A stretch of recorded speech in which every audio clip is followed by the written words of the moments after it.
Hello, everyone. Hello, everyone.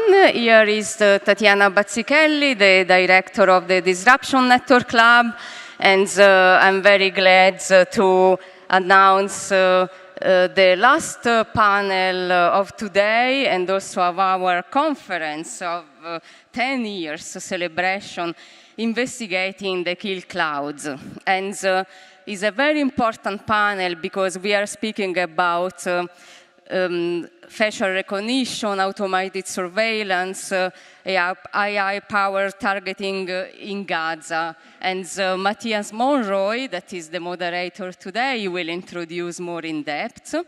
I want to welcome all the speakers that are here. I know that also considering the situation right now politically is not an easy panel. We are all very brave, but it's something that must be done. We need to speak about these topics, and it's very important that we are all here. Also very important that we have this great audience. So I would first like to give a big applause to our speakers for this panel of today.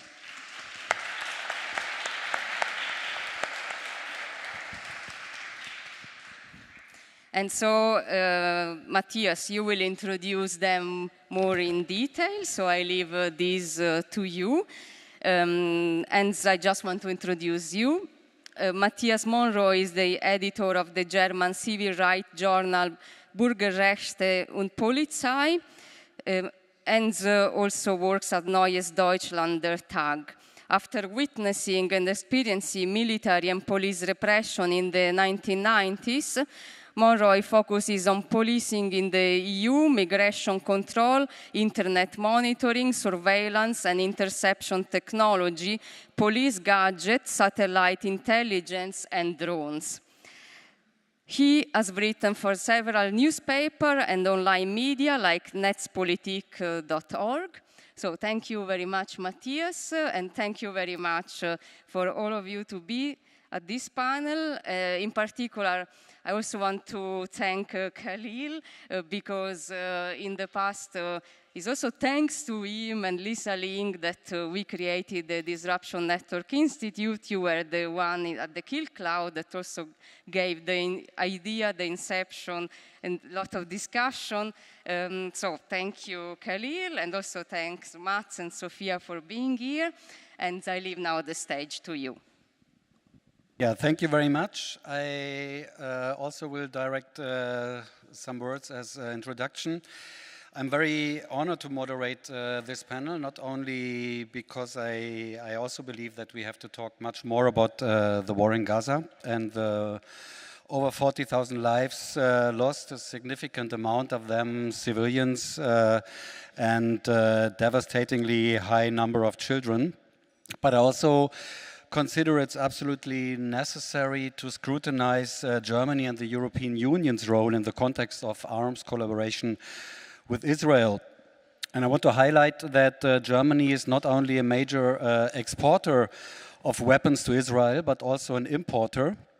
As early as 2010, the German armed forces became the first, the Air Force became the first major international client for the Heron-1 surveillance drone from IAI, which is Israel Aerospace Industries, a state-owned company. That was on the market for 10 years, and in 2010 then Germany procured it. A decade later, Germany opted for the armed version of that drone, the Heron TP, which had been combat-proven in Gaza in several wars. And after the beginning of the latest Gaza war in more than a year ago, the German army, they returned two of their training drones to the IDF, to the IAF, to the Israeli military. And so one could say that the ongoing drone war in Gaza is also being conducted with two German drones. And as it's often the case with military technology, at some point it comes to the civilian sector, like for the police and especially border police. One example is Frontex, the EU's border agency, which had been conducting test flights with Elbit drones. and then procured the same Air on One drones from IAI for border surveillance. And then last, it's also the research, the security research. Like Israel was the first country that signed an agreement with the European Commission to join the EU research programs. And the technologies developed there are like dual use, means they serve both military and civilian, like police purpose. And all major industries from Israel, like arms industries, which are like in particular IAI, Elbit and Rafael, are taking part in European research programs, building drones for border surveillance.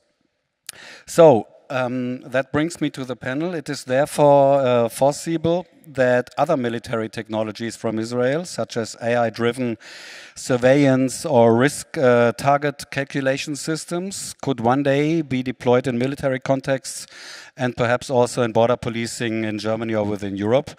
By the way, they do. Maritime intelligence is being procured by Frontex from Windward, which is also an Israeli AI startup. So I'm especially grateful that today we have a distinguished panel to elaborate on all of these things. And we will start with Matt Mahmoudi. Matt is a researcher, an advisor on artificial intelligence, human rights at Amnesty Tech, as well as an assistant professor of digital humanities at the University of Cambridge. As an academic, he investigates digital urban infrastructures as new frontiers of racial capitalism. His work focuses on the impact of AI technologies, particularly in the realm of surveillance, marginalized communities, and human rights. And he researched also in different cities, so in the US, in Pakistan, and in the occupied territories. And I can recommend for Amnesty, he co-authored the Automated Apartheid Report, which you can also find online. So Matt, you will explain us about the open air prison, testing ground for violence technologies. And you brought a presentation, so an applause for Matt, please.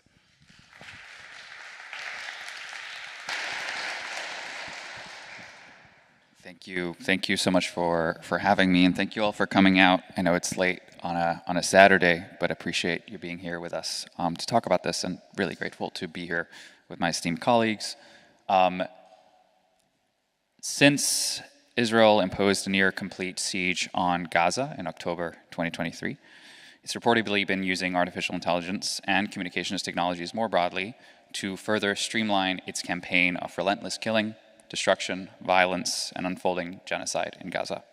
Between the Hapsora system, the Lavender systems, which purport to remotely, biometrically, and automatically identify military targets and calculate the number of civilian casualties that can be expected with a strike, which we've heard about already today, and facial recognition systems that are being deployed to identify Israeli hostages and Hamas operatives, ostensibly, novel forms of social media surveillance and complete telecommunications controls, Gaza has gone from being the world's largest open-air prison to an open-air exposition for technologies of violence.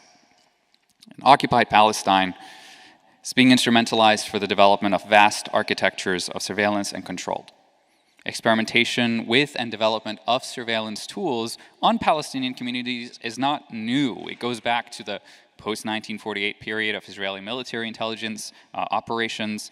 However, since the end of the 20th century, Israeli efforts have been animated by the rapid development of biometric technologies and data-intensive computing capabilities. Some of these capabilities had already been recognized for the potential for social control elsewhere, such as under apartheid South Africa in the 1970s, where it played a significant role in the expansion of white power.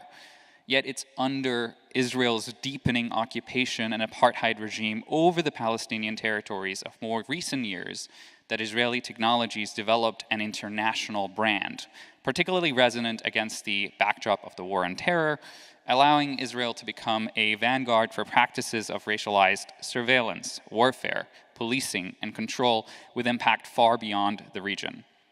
The infrastructures of violence in the occupied Palestinian territories paves the way for the proliferation of smart violence elsewhere under a veneer of greater convenience and safety, but to profoundly devastating effects. So today I'm going to shed some light on some of the key algorithmic practices undergirding Israel's system of apartheid against Palestinians, and how these logics in turn are promulgated globally in other contexts as diverse as border enforcement and smart city initiatives. So let's look at some of the ways in which the war and unfolding genocide in Gaza has been playing out in AI terms. So you've seen some of these articles, you've heard about some of them today and yesterday. You see how so much of the narrative is actually in technological terms, the sophistication, the accuracy, the target generation, the AI, the involvement and entanglement of Silicon Valley companies. But there are also distinct examples that come out, stories and videos that are being reported from the ground by Palestinians in Gaza that ought to shed chills down our spine. So here are some of them. أحلى رئيس أركان الجيش العربي كله، أحلى أبو خالد، شو عليك؟ اخص عليك، شوف لوين وديت هالشعب، شوف يا سنوار، شوف يا أبو العبد، يا أبو الوليد خالد المشعل، وديت البدلة تبعك لدراي كلين اليوم؟ يا أبو الوليد وديت البدلة على دراي كلين؟ وديتها عشان يكون منظرك حلو. افتح بعد الغداء في الاوتيل، لما تطلع الغرفة عندك في الاوتيل افتح تلفزيون شوف شعبك شوي، بالله عليك يا ابو الوليد، بالله عليك يا ابو العبد.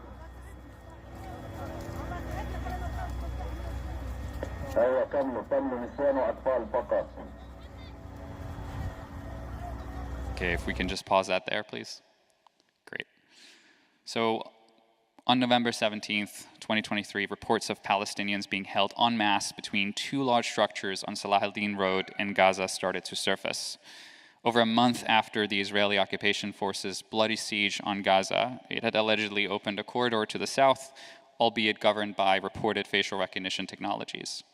No airstrike, which to date has contributed to over 40,000 civilian deaths, seemed imminent enough to foreclose the mass biometric conscription of the world's most heavily surveilled community. Palestinians were narrowly escaping death only to face the surveillant gaze of the regime, which even in its purported evacuation efforts after destroying the last vestiges of the homes and neighborhoods of a community of refugees, insisted on extracting their likeness in exchange for safety. And that's what you're seeing here is one of the reported videos that shows some of the tripods with what looks like it could be a hike vision camera, a PTZ camera, that is tilting in on and identifying particular individuals in the crowd.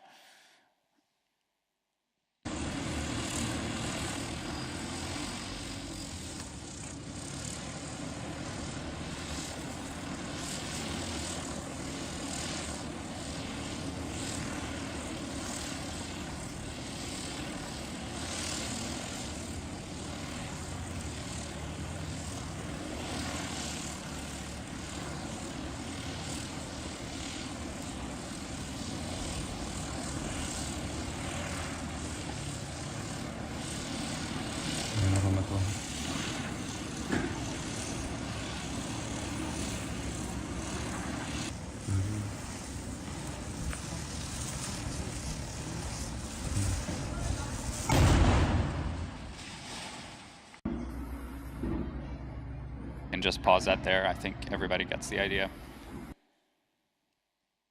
So we can't know for sure whether it's Elbit or Extend, but we do know that claims about the involvement in the war effort in Gaza has generated millions of dollars in sales revenue and in investment from venture capitalists into some of the startups and some of the bigger companies that are running the drone industry in Israel. In fact, Extend, which is one of the companies that claimed that they were involved in the war effort, received a further Series 2 funding, I believe, of about $40 million following their claims of their involvement in Gaza. What you're seeing is some of these quadcopter drones effectively dropping grenades onto areas where they're causing tremendous amounts of damage. A third example is the Amazon and Google agreement of some $1.2 billion for the establishment of cloud computing product known as Nimbus, which some of you will heard about, which was being sold to Israeli authorities as well as the military.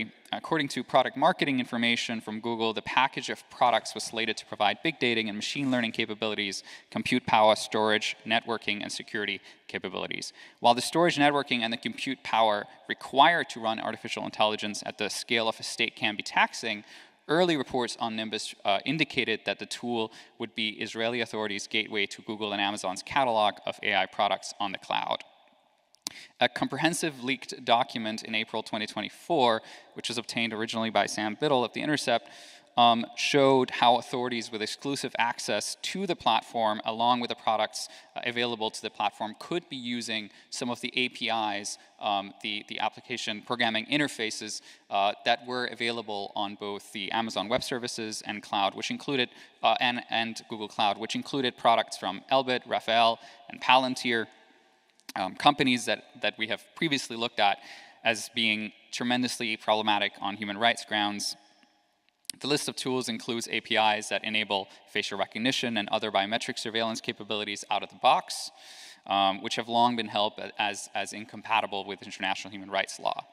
So cloud computing platforms like Nimbus essentially enable easy access to ready-made application programming interfaces to enable the at-scale application of hassle-free access to unchecked packaging of AI suites by third-party vendors. That includes, as mentioned, facial recognition, but it also includes image classification, target generation, and other forms of machine vision capabilities that are potentially with devastating consequences. This was met with resistance from Google workers themselves, from other tech companies, where many I almost called them factory workers, many tech workers came out and were retaliated against for speaking up against some of the products that were involved in what we're seeing in Gaza, one of which being the Google Nimbus, Google and Amazon Nimbus product.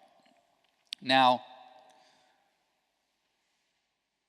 can I pause this for a sec? Thank you. Before I show this video, just to say that celebratory narratives, as you can see, of Israel as a startup nation and as a nation that's welcome to big tech companies, not only heralds a dangerous Israeli AI and surveillance experts as cutting edge and crucial in the global quest for reinforcing policing, in what folks like Jeff Halper have referred to as a global pacification project, which makes it harder and harder to resist against some of the atrocities that we're witnessing, but also they sanitize the Palestinian lives and livelihoods destroyed to achieve this level of seamless and smart policing.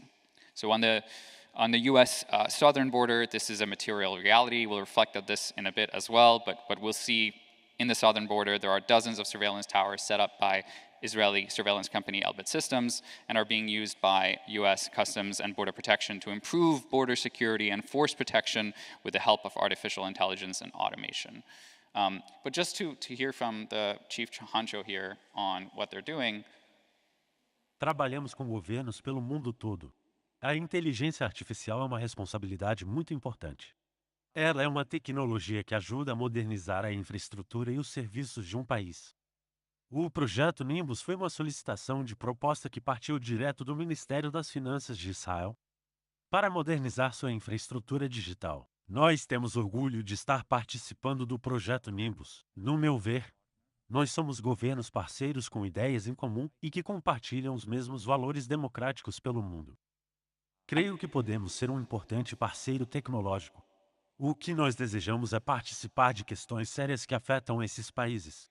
Seja capacitando e educando a força de trabalho, seja trazendo acesso a mais conhecimento e informação, seja ajudando a construir uma infraestrutura digital, incluindo a inteligência artificial. Eu acho que esse é o nosso papel.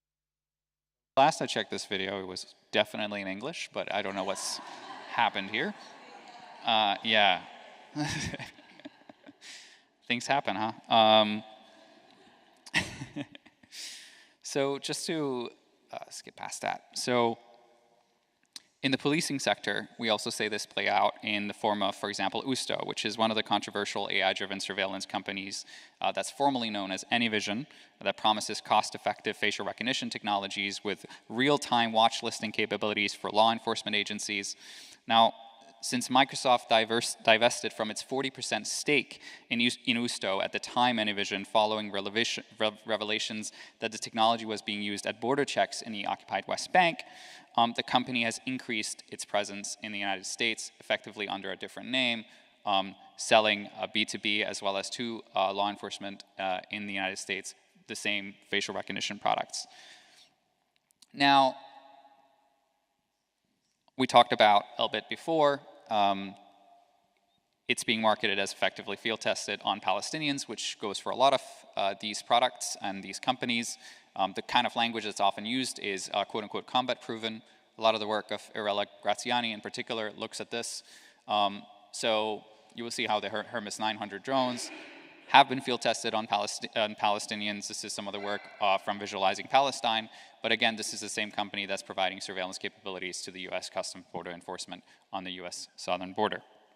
Now, we might be thinking about how a lot of these technologies are enabling some of the violence that we're witnessing and hearing about on the news in the occupied Palestinian territory, and might be wondering, oh, how could we change these technologies to not do this, or how can we regulate these technologies out of existence? These are some of the debates that we've been having over the last 2 days. But I want to be clear that apartheid here is a framework. The system of Palestinian surveillance buttresses the development of a system of surveillance, control, and warfare, which drives capital from private investors and governments elsewhere, right? So it's not about the technology per se. The technology is problematic, but the undergirding structure that allows for these technologies to operate in the way that they do is also an important matter, which is what I'm going to be partly focusing on now. So let me skip past this for now. So AI-driven surveillance technologies are used to restrict Palestinians' right to freedom of movement, which introduces new ways to fragment, segregate, and control Palestinians in the occupied Palestinian territory, and ultimately to enforce their system of apartheid. And this is enforced in 3 ways, 3 sort of layers of control. First, there's the establishment of the undergirding physical infrastructure to expand the reach of Israeli authorities' control. That comes, for example, in the form of movement restrictions through permanent checkpoints, through moving checkpoints. It comes through the installment of cameras and other surveillance infrastructure that is in hardware. Secondly, it comes through the creation of exclusively Palestinian databases for the purposes of surveillance. Thirdly, it comes through the usage of facial recognition software for mass and targeted discriminatory surveillance at flying and permanent checkpoints. And finally, it comes through the large-scale segregation and chilling effect that results from the use of these technology, which hampers the Palestinian ability to enjoy their rights freely. And instead, Israeli authorities have sort of exacerbated aspects of the very policies that has rendered apartheid in the first place. So again, the freedom of movement here is quite crucial because it's the basic rights that you need to engage in order to access things like medical care, work, education, family life. The basic ability for a body to move in space is fundamentally what's being fractured and fragmented here. Some examples of how this has been happening and how many of these databases, again, have been produced over the last 2 decades, 3 decades or so, and how they then feed into systems that we might observe, for example, in Gaza. We can see some examples of these in various places around the occupied Palestinian territories. Let's see. So what you're seeing here is sort of the emergence of Checkpoint 56. You see how initially there is a temporary checkpoint that splits the neighborhood of Tel Romeda in Hebron H2 away from the rest. And what ends up happening is this is supposed to be a temporary checkpoint because, of course, occupations are supposed to be temporary. But as we know, there's nothing temporary about what is currently happening in the Palestinian territory, and what we've seen is a solidification and expansion of that checkpoint. Most recently, that checkpoint has become equipped with facial recognition capabilities. So in the West Bank, a new facial recognition program called Red Wolf scans Palestinians' faces and adds them to vast databases, which are used to intensify surveillance and the draconian closure regimes that the State of Israel imposes on Palestinians in Hebron. The system is described as an innovation on the Blue Wolf system, which some of you might know about, which was a mobile application that Israeli soldiers have previously referred to as the Facebook for Palestinians. and the Palestinian surveillance registry known as Wolfpack as well. Now with Red Wolf, Israeli authorities have taken the worst possible of dystopian fantasies, which is this idea of an automated system that controls and dominates Palestinians, and made a reality of it. So now residents in Tel Rumeida, in the H2 area of Hebron, have to contend with a facial recognition system recognizing them in order to pass checkpoint 56, which is a prerequisite for, again, accessing the most basic rights and services. In East Jerusalem, biometric mass surveillance is part of the mosaic of violence on an everyday level. You see how these systems have been expanding in particular in tandem with settlement activities. Mabat 2000 has been in place since the turn of the millennium, but it's been supporting facial recognition since it was upgraded in 2017-2018. It's a network system of CCTV which connects the old city to a command and control center, subjecting Palestinians to surveillance by Israeli authorities at all times. We've looked at how since the 2021 Sheikh Jarrah evictions, there's been an increase in the number of cameras present in the area, with 1 to 2 cameras found per 5-meter walk in the street survey of about 10 kilometers squared. We've also seen how illegal settlement activity begets surveillance. So surveillance also in turn begets illegal settlement activity. Some of the biblical excavation projects in the area of Silwan in the old city, for example, where there's been destruction of Palestinian homes, have also come hand in hand with the expansion of surveillance infrastructure. And this is sort of part and parcel of a coercive environment which is intended to force Palestinians out of areas of strategic interest to Israeli authorities and illegal settlers.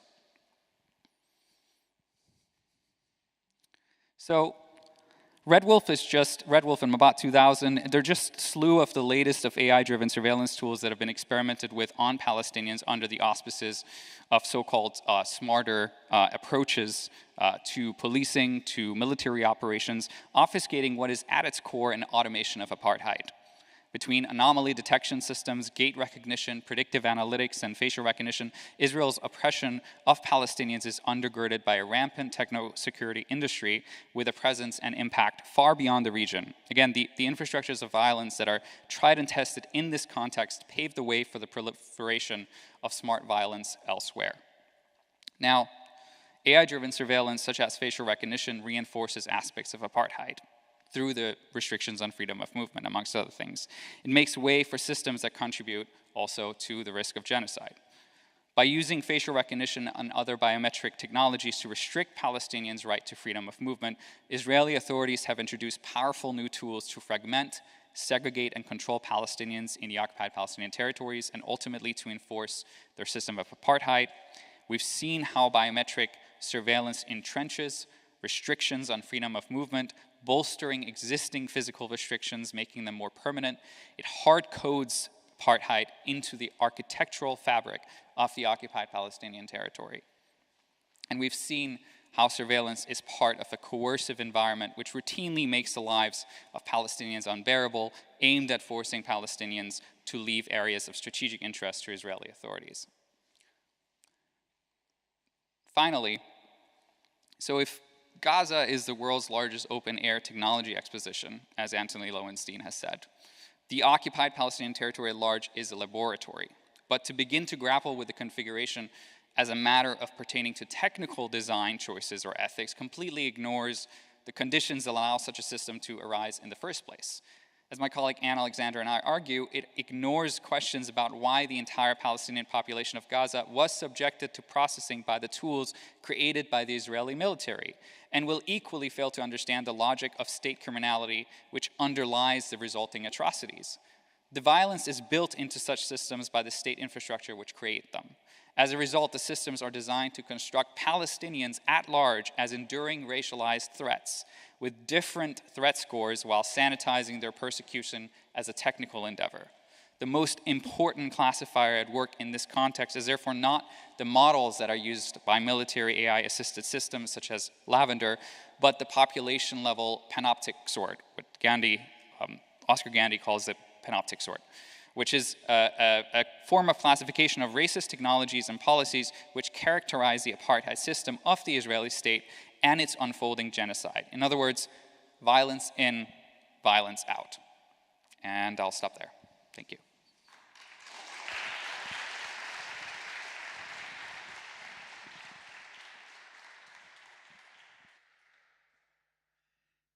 Thank you very much.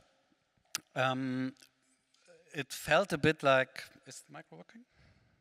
It felt a bit like all of the speakers yesterday and today mentioned like Lavender or Gospel or the Where is Daddy program. So now it's the time to focus more on that. We have Sophia Goodfriend. She's a postdoctoral fellow at the Harvard Kennedy School Middle East Initiative and a journalist for several international media. One of it is the 972 magazine and Local Call, which was also mentioned several times here on the podium. And her research in journalistic work focuses on the intersection of technology, politics, and society in the Middle East, particularly Israel and the Palestinian territories.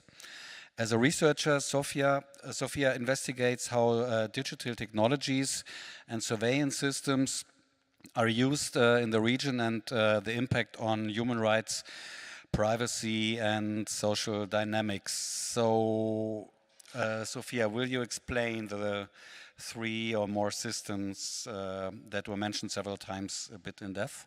Yes, thanks for that introduction. So my presentation today will really just dive into reporting that I and colleagues at 972 magazine have done on the use of AI targeting in Gaza, particularly Yuval Abraham's work, which we've been talking about for the past few days.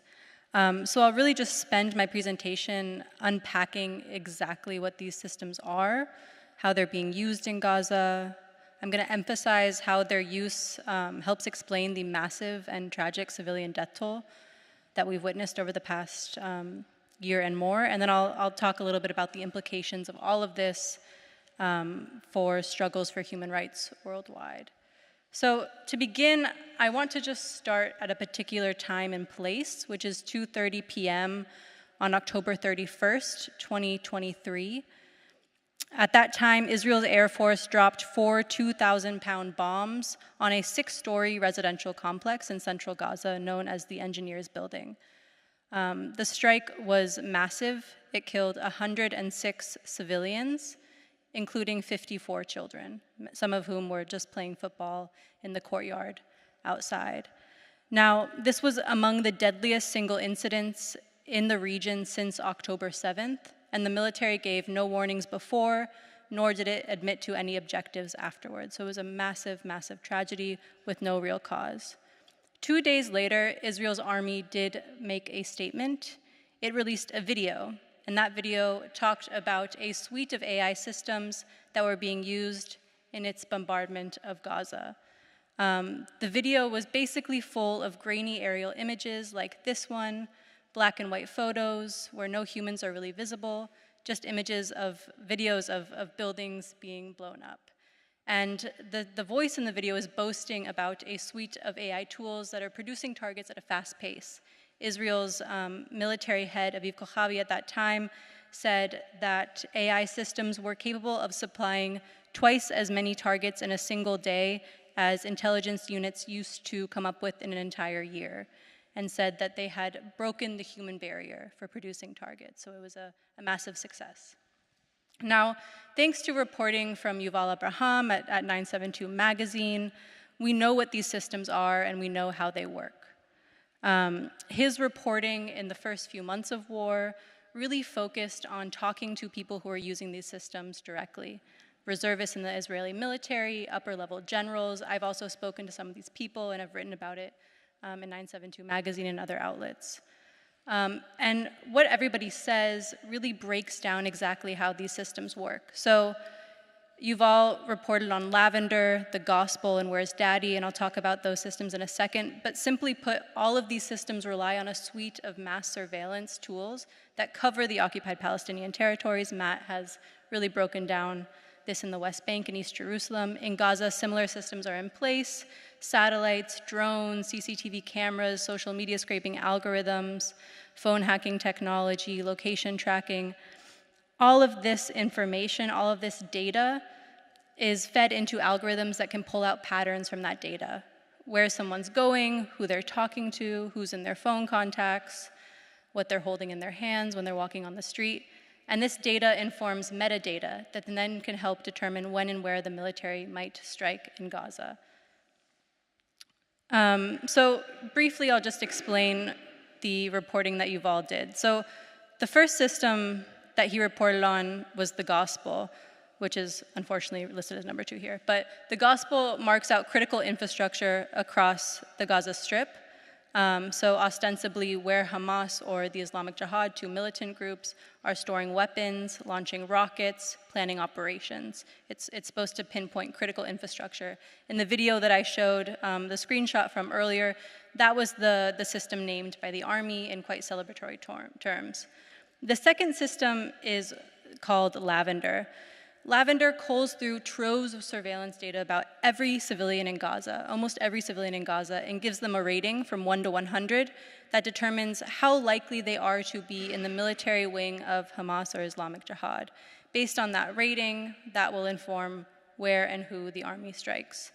And the third, named Where's Daddy, sends alerts when those targets enter their family homes, so that the Air Force knows that they are home and inside a building when they strike.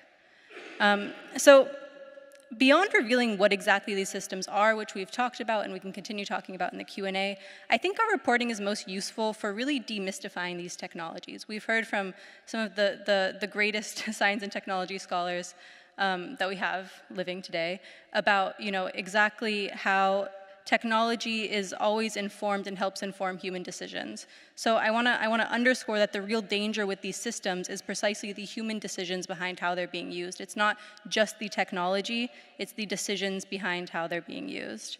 So 972's reporting really reveals that the military used AI targeting systems to cause as much damage as possible across the Gaza Strip.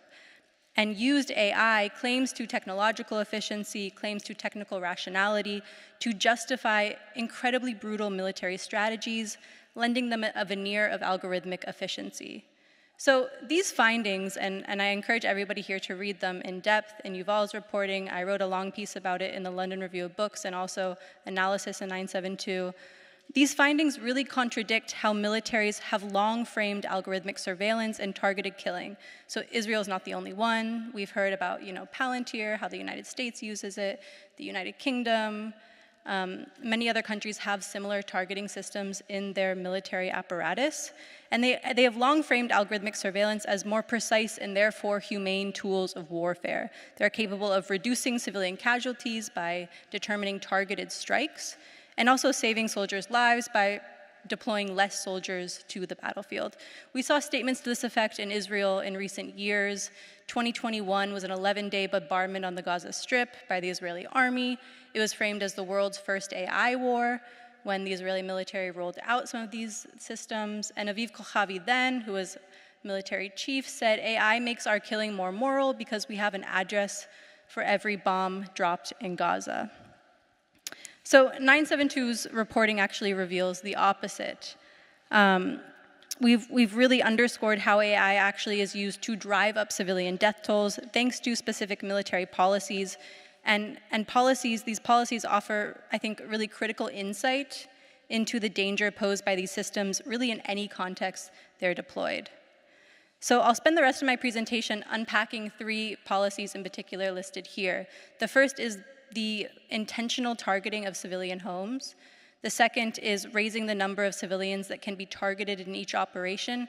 And the third is automation bias, or encouraging soldiers to rely on AI systems to work at a really inhuman speed and scale. So to dive into the first one, the purposeful targeting of civilian homes. In November, November 2024, a UN report said that 70% of those killed in Gaza were women and children, and 80% of the dead were killed in residential buildings, meaning civilian homes. Now, we know from sources within Israel's military that Where's Daddy was built to target residential buildings. This is a screenshot of a presentation that the commander of data science and AI unit within 8200, an Israeli intelligence unit, gave in February 2023 that kind of talks about how they use AI to determine targets. So We know that from sources within the military that Where's Daddy was built because civilian homes are easier to locate. There's just more data about them. You can use Wi-Fi information, utility bills, call stamps, location stamps. All of that data is much more readily available than data about military infrastructure. And so Where's Daddy was built to cull through all of this information and alert intelligence and Air Force soldiers within Israel's military when those targets enter their homes so they know when to bomb them and ensure that they will be killed. Now, this information, I think, is really, really key. Knowing that an intelligence system was built to deliberately target civilian infrastructure offers a quite important counterpoint to a claim that we hear quite often by IDF officials and others in Israel's government that Hamas embeds itself within civilian populations and civilian infrastructure and uses them as human shields. Actually, we see when we unpack how these systems work that the opposite is at play, that AI has actually allowed the military to instate policies that deliberately target civilians. The second decision that was made was the decision to raise the number of civilians that could be killed in a given strike. So I have here two quotes from intelligence reservists in Israel's intelligence units who served during the war, who kind of break this down. But specific decisions were made to target people who weren't simply militants, meaning soldiers of Hamas or Islamic Jihad's military wing, who are considered viable military targets under international law. We also know that soldiers were given orders to target also many money lenders, lawyers, members of the police force, other people, and they did this by lowering the threshold with which they used lavender to determine who was a viable military target. So that's a very, very important kind of revelation about how the military used AI to deliberately target essentially civilians. And I have this quote here about, using, targeting people with civilian communications profiles and considering them a viable target. The second decision was to raise the number of permissible civilian casualties in a given operation. So soldiers said this happened especially within the first few weeks of Israel's, of the war in October and November of 2023. At a certain point, as many as 15 or 20 unarmed civilians could be killed in a strike on low-level Hamas operatives, and more than 100 civilians could be killed in strikes on upper-level Hamas operatives. We know also that at one point, over 300 civilians were killed in a single strike to get one person. And part of what the factors that influenced this decision was the military's desire to use dumb ammunition in military operations because they're actually cheaper to deploy. And more precise ammunitions were more expensive and harder to deploy at the rate and speed that the military wanted to be striking. These regulations actually changed over time thanks to international pressure by the United States and other governments. But we know that the impact of these two decisions was devastating. We've had many stories of entire families being wiped out on strikes on residential buildings, et cetera, and we know that this devastation arises from particular decisions in how AI systems are being used. The third decision that was made was encouraging soldiers to over-rely on AI systems to carry out deadly operations. So we know that in the first few months of war, the emphasis within Israeli intelligence units was on damage rather than accuracy. So I think this is really key. I want to emphasize that, we've talked a lot about how humans, the claim that humans remaining fully embedded within the loop of AI warfare makes it more ethical and more humane. AI systems like Lavender and Where's Daddy and the Gospel rely on human oversight, theoretically, to sign off on each recommended target. But the military actually encouraged soldiers to offload responsibility and offload oversight onto AI systems. So for example, soldiers said that they were given 20 seconds in the first few months of war to vet a target and okay a lethal strike. So knowing that they had just 20 seconds means that often people said that they were just listening to voices through wiretaps to ensure that it was a man that they were striking. That was the level of vetting that was going on. So if that's how you're using an AI system that claims to have human oversight and a human embedded in the loop, I think it's just a very, very obvious point that that oversight is totally inadequate. And in practice, these are basically fully autonomous weapons. Of course, you know, theoretically speaking, these systems are built so that not only soldiers, but military lawyers and upper-level commanders can vet each recommendation. That's what military representatives will tell you. But in practice, when they're deployed, especially in context of war like what we've witnessed in Gaza over this past year, that's not what happens. So yeah, I think that's an important point to emphasize, and also brings up a host of questions about how other militaries are using this technology, if human oversight is viable in any context, et cetera, and we can talk maybe more about that in the Q&A. So I want to just kind of conclude by returning to the image of destruction I began with. Unfortunately, those images have become very, very familiar over the past year. Now, this kind of destruction results from specific decisions that humans make regarding how AI targeting systems should be used. I've gone over a few of these, using systems to target civilian infrastructure, raising the threshold of civilian casualties, offloading responsibility for determining and signing off on extraordinarily deadly operations to machines. For a military intent on inflicting, in the words of military leaders, damage rather than accuracy, AI lent these very brutal operations a veneer of algorithmic efficiency. As military leaders said in 2021, and they've said this again over the past year in Israeli press, that AI lends these operations a kind of algorithmic efficiency, a veneer of rationality. It justifies each strike with a precise intelligence address, and they've been publishing within Israeli press statistics of you know, how many Hamas operatives are being killed to show that AI is lending this war enormous success. And these claims to legitimacy work. We've talked a lot about the private firms that are, you know, involved in the war, and their stocks continue to rise. Palantir has done enormously well over the past year. They're emboldened by the new Trump administration, and Silicon Valley leaders are in new positions of power and are framing investments in military tech as kind of the ultimate test of patriotism, and marshaling the destruction of Gaza as kind of proof that these systems work as promised. Now,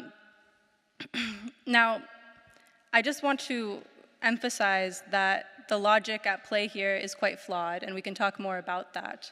But any sort of destruction like we witnessed in Gaza does nothing to ensure lasting security, does nothing to ensure that peace will somehow come about, and does nothing to ensure that, you know, any civilian population can live a life of dignity and humanity.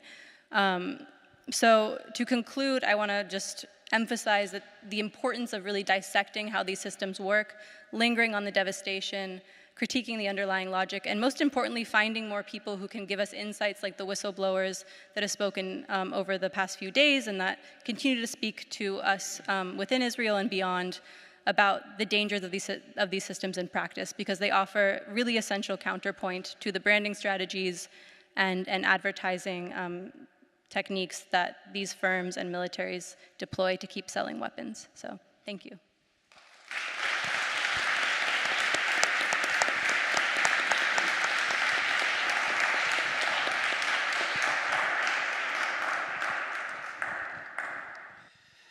Yeah, thank you very much. So we learned that these are definitely no precise weapons.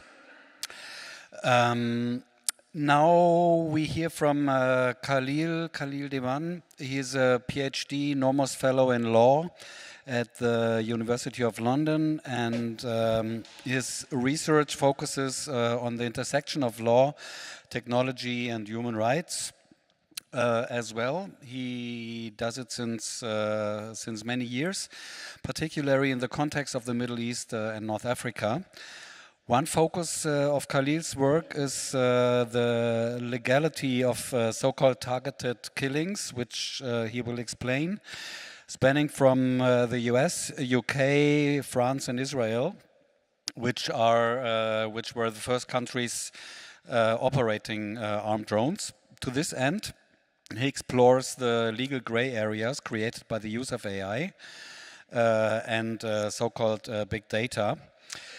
So Khalil, we now heard from Matt and Sophia how AI has redefined the kill chain in an asymmetric conflict. So you researched that on a broader scale since many years. So what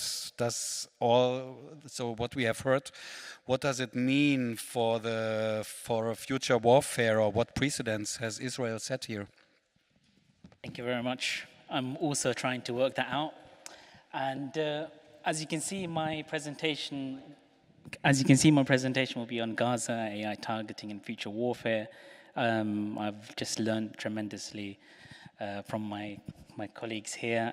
Thank you for that, and the Disruption Lab for putting this important conference on. First and foremost, I think it's really important to really look at the framing of the discussion to understand targeted killings, as it's very different from what we have seen from the US side or UK or even France recently in the Sahel region. I have personally investigated them. If we look at them from, in particular in Israel, from a colonial lens or a settler colonial violence lens, then we can understand how the targeting is taking place, particularly when we discuss the targeting cycle, which I'll come on to in a moment. So these are not preemptive strikes. These are not self-defense strikes. Israel and the war jurists therein, in the war room, are very selective about how they deploy their lawfare. In fact, they are masters. In fact, in the last 15 years, I've been learning mostly from Zionist scholars. They know their trade very well. And I will come on to this, and maybe we can discuss this afterwards. Israel was also the first to draft a targeting killing policy in 2000. So the genealogy begins with them in 2000. And in the legal studies, we call it something, the laws travel. So then it went to the US, a copy and paste, and then we have the UK, which is subject to my PhD thesis. We've seen the same in France, and others are also doing the same. So we have a normalization of it. So the last 20 years, we had this debate on targeted killings, the killing of people. Or groups of people. And really and truly, the AI-enabled targeting killing is a new layer on top of that. So it's important to realize that the targeted killing debate didn't really end well, or at all. And now we are discussing a new ramification of that 2 decades later. One of the things that Israel says is that they are fighting on several fronts, but so have the targeted communities in 7 different Muslim countries, majority countries. We have witnessed Israel's violence everywhere: Pakistan, Somalia, Yemen, Syria, Iraq, Mali. My last fieldwork I actually did was in Somalia, and to be honest with you, we just heard regarding the air tribunal. All of these things resonate with me. From what I have seen and the people I've interviewed. But then when we discuss the new intersection of future warfare, then I think you may be surprised that it's not always going to be a liberal discussion, because we've effectively had enough of the violence. And we do not want to be subject to another epistemic gymnastics, or a discussion, if you like, where we debate our lives. So the anatomy of Israel's AI targeting, and my colleagues and my co-panelists have done a fantastic job in discussing this. And I will not try to regurgitate what they have done, and I will look towards, however, the conceptualization of individualization and privatization of warfare. Now, there are 2 ways of looking at this. We have heard from the companies over the last 2 days who are participating in war to target individuals or to support states in doing so. Their status under international law is highly questionable. We are no longer going after collectives only in war. We are also going after individuals, and this has been brewing for a very long time indeed. And the privatization of war complicates matters because you have civilians participating in armed conflict, supporting powers in doing so, but they are not participating in a theater where they could be attacked back. It's only fair. We're taking this from a non-liberal stance. Again, these are live discussions within MODs. There are companies which are participating in the definition of an armed conflict, and they are not fair game because they are not participating in it, and I'll come back to that later. The same thing with drone pilots. They are participating across the world, but they are not in the reach of the enemy where they are targeting. So the asymmetry is very clear. And this is something which is a lived experience for many. As you've seen in the Air Tribunal video, they do not even know who's killed them. They don't even know who their families have been killed. And when you investigate the drone programs, you find yourself in a very awkward position whereby there is lack of transparency and secrecy behind policies, let alone data. If we look towards the British policy in and of itself with civilian casualties, they do not have anything concrete. There is no directive to actually record civilian casualties. And on the point of civilians, something that I have noted throughout all of my works for the last 15 years is that it's not just about civilians. The discussion on civilians is a liberal idea. Yes, it is an important one, but it is also the suspects in and of itself. This is the debate under the law. Can you target a suspect? When can you target the suspect? The targeting cycle in and of itself, Where's Daddy, for example, is about the suspect. It's not just about the civilians. The civilian is a bystander of the drone strike or the drone program or the targeting on whatever platform we wish to discuss. In fact, the Americans, hats off to them, a rare occasion I do that, they actually discussed this matter extensively between 2002 and 2011, even more. We've had several cases, Olaki v. Obama, the American academics have discussed it. There's been several human rights organizations like the CCR and the ACLU. But then the irony is that when human rights organizations discuss this matter, including funders who fund civic society, they wish to focus on the liberal matter of civilians.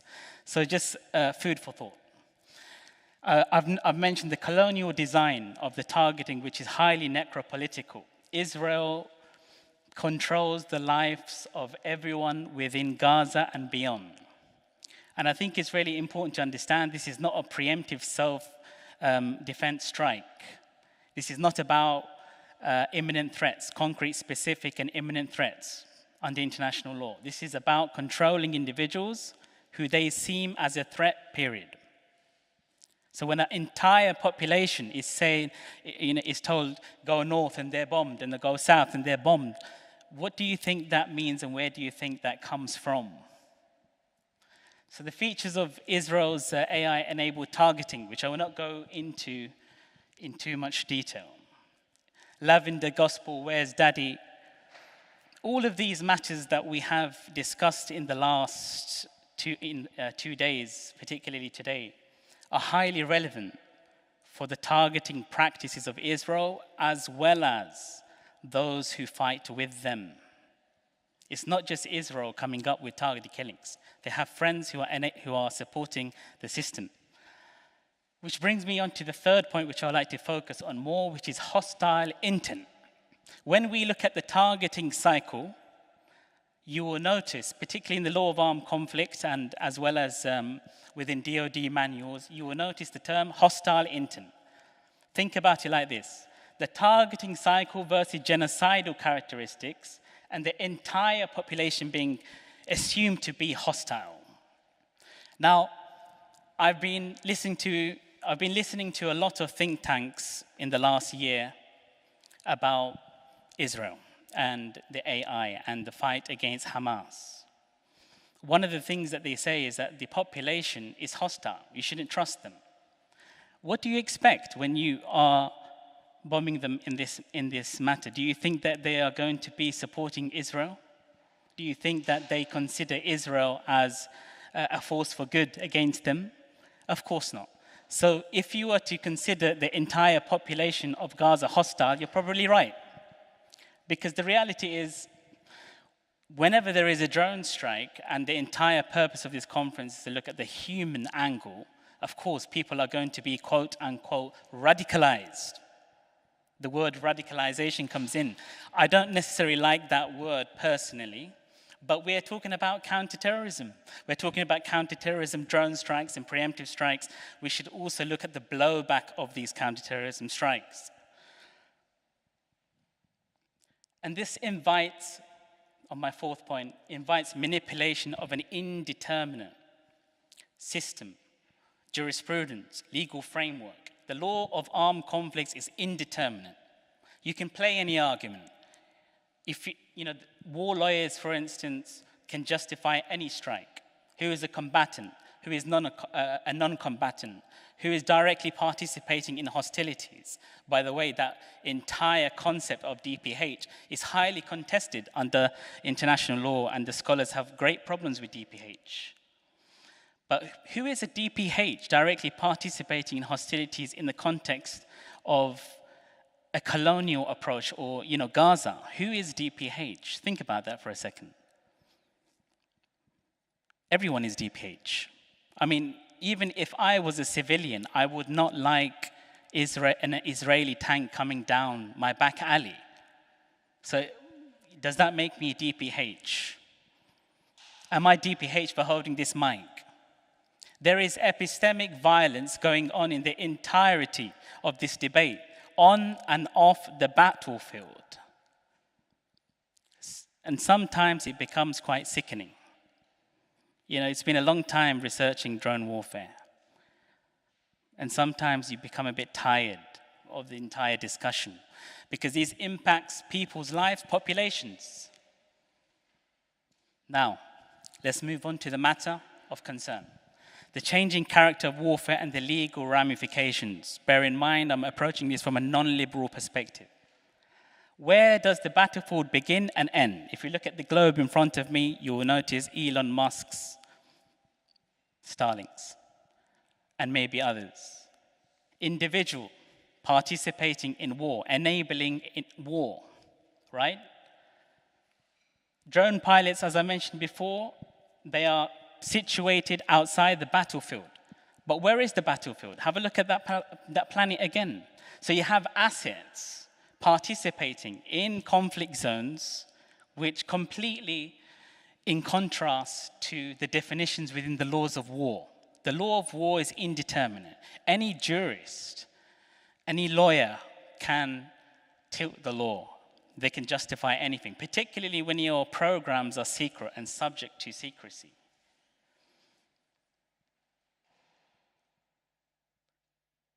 And we've already discussed yesterday as well with regards to the kill cloud, the DCGS, and how that kind of interconnects.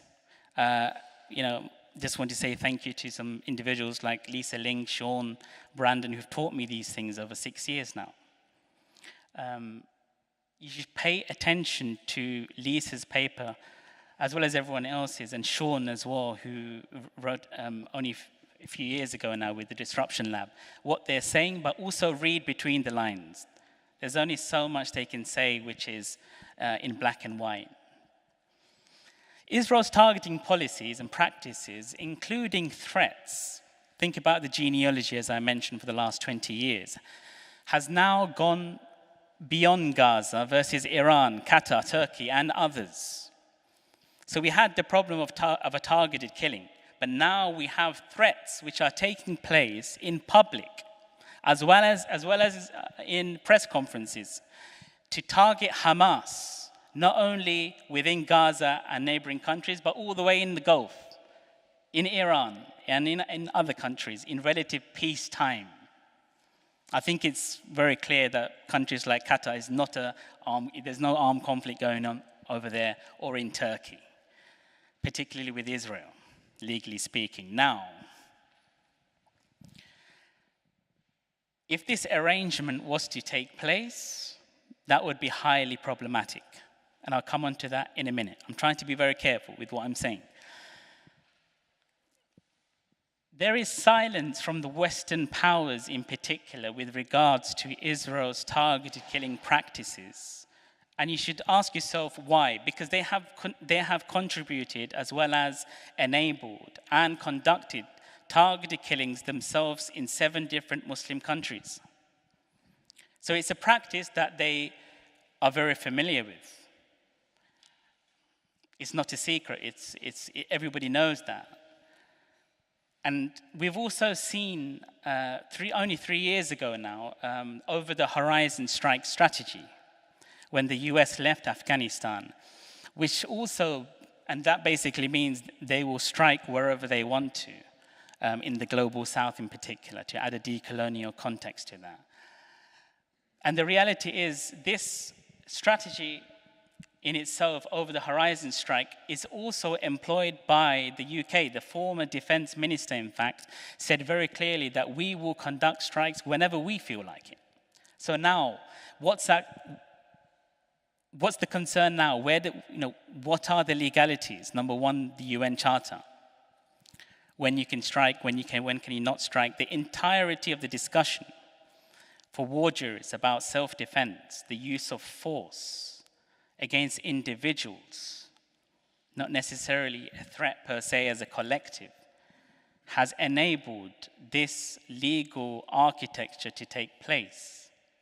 So now we have, after 20 years in the making, of the beautification of lawfare to strike 7 Muslim different countries in one go. And then we have entities like Israel complaining.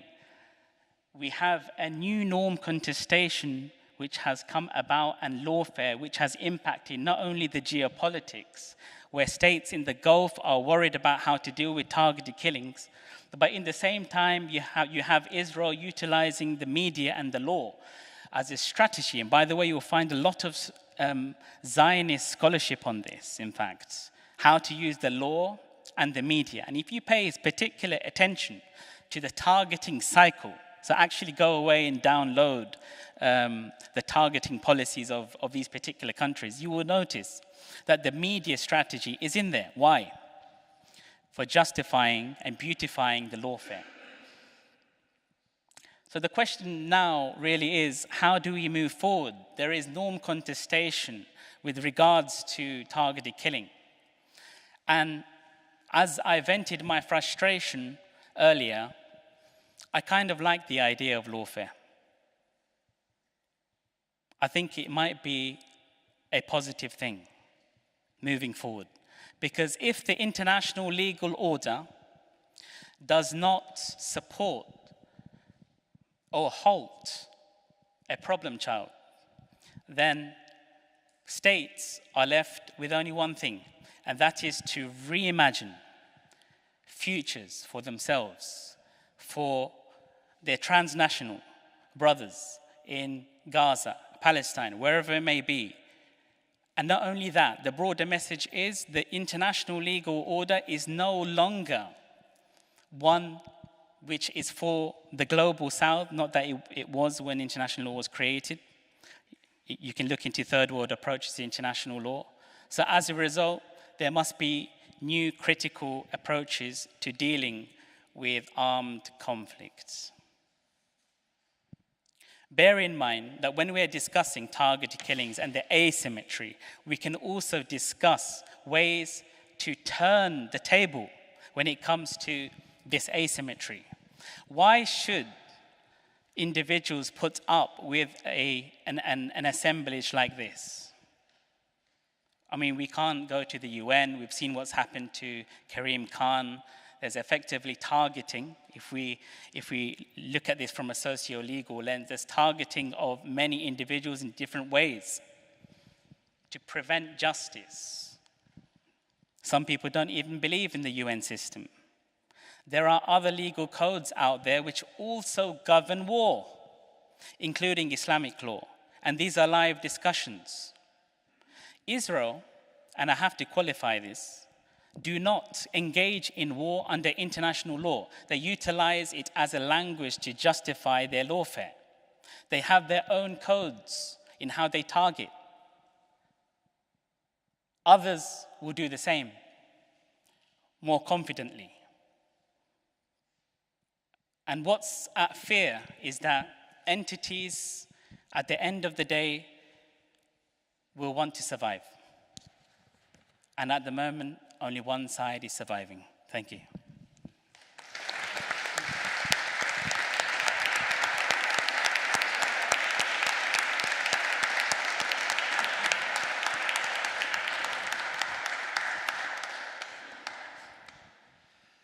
Yeah, that was a very interesting roundup of everything what was said before. I have one direct question, Khalil, about what we also heard quite often, the human in the loop. I don't really believe in that concept anymore, and you addressed that a bit as well. And how is it in the drone war, this concept of human in the loop? So, for example, it was also the German government said when we were campaigning with the so-called drone campaign to ban lethal autonomous weapons and see drones also under this umbrella. And the government said, well, they are not autonomous because it's always a human in the loop, so they are out of the regulation. But now we have like the emergence of thousands of kamikaze drones, for example, in the Ukraine war. Azerbaijan is using them much longer, Israeli products, by the way. So can you drop some sentences about the human in the loop concept? Yeah, sure, thank you. I've been discussing the human in the loop in the British context with the RAF and some of my friends who are here as well. And it needs to be problematized. The human in the loop effectively doesn't necessarily, one of the things that practitioners have told me is that they're not necessarily, amid an armed conflict, going to review the entirety of the data. And as you've seen, the instructions from above, they provide an enabling posture to kill. Who's looking? In the last 20 years, Pakistan, Somalia, Yemen, was anyone looking? This is a live genocide. So the entirety of the discussion of the human in the loop is really a smokescreen, a narrative created. And whether there is a human in the loop or not, the practices of the targeting under the law of armed conflict in particular is irrelevant in my perspective, because once you execute the use of force, that's what matters. And in the same time, I just want to say one more thing on that point about the law of armed conflict. We assume that every strike is taking place inside an armed conflict. But actually, majority of strikes before Israel's unleashing of the systems actually is governed by international human rights law, by other powers, and the way they have utilized the drone war, which is an even more stronger standard to prevent killing outside of an armed conflict. So the former special rapporteur on extrajudicial killing said that targeted killings outside of an armed conflict is never likely to be legal. The threshold is very high, which is why states like to utilize the law of armed conflict. And actually, human rights organizations and very well-known ones, they fell into the trap early on around, I would say, 2008 to 2012, when they were also regurgitating the lawfare, because it was a new thing, but even though it's quite a doctrinally simplistic thing to talk about the law, they were also saying the law of armed conflict, IHO. But the reality is, majority of the US and the UK and other drone programs was outside of an armed conflict.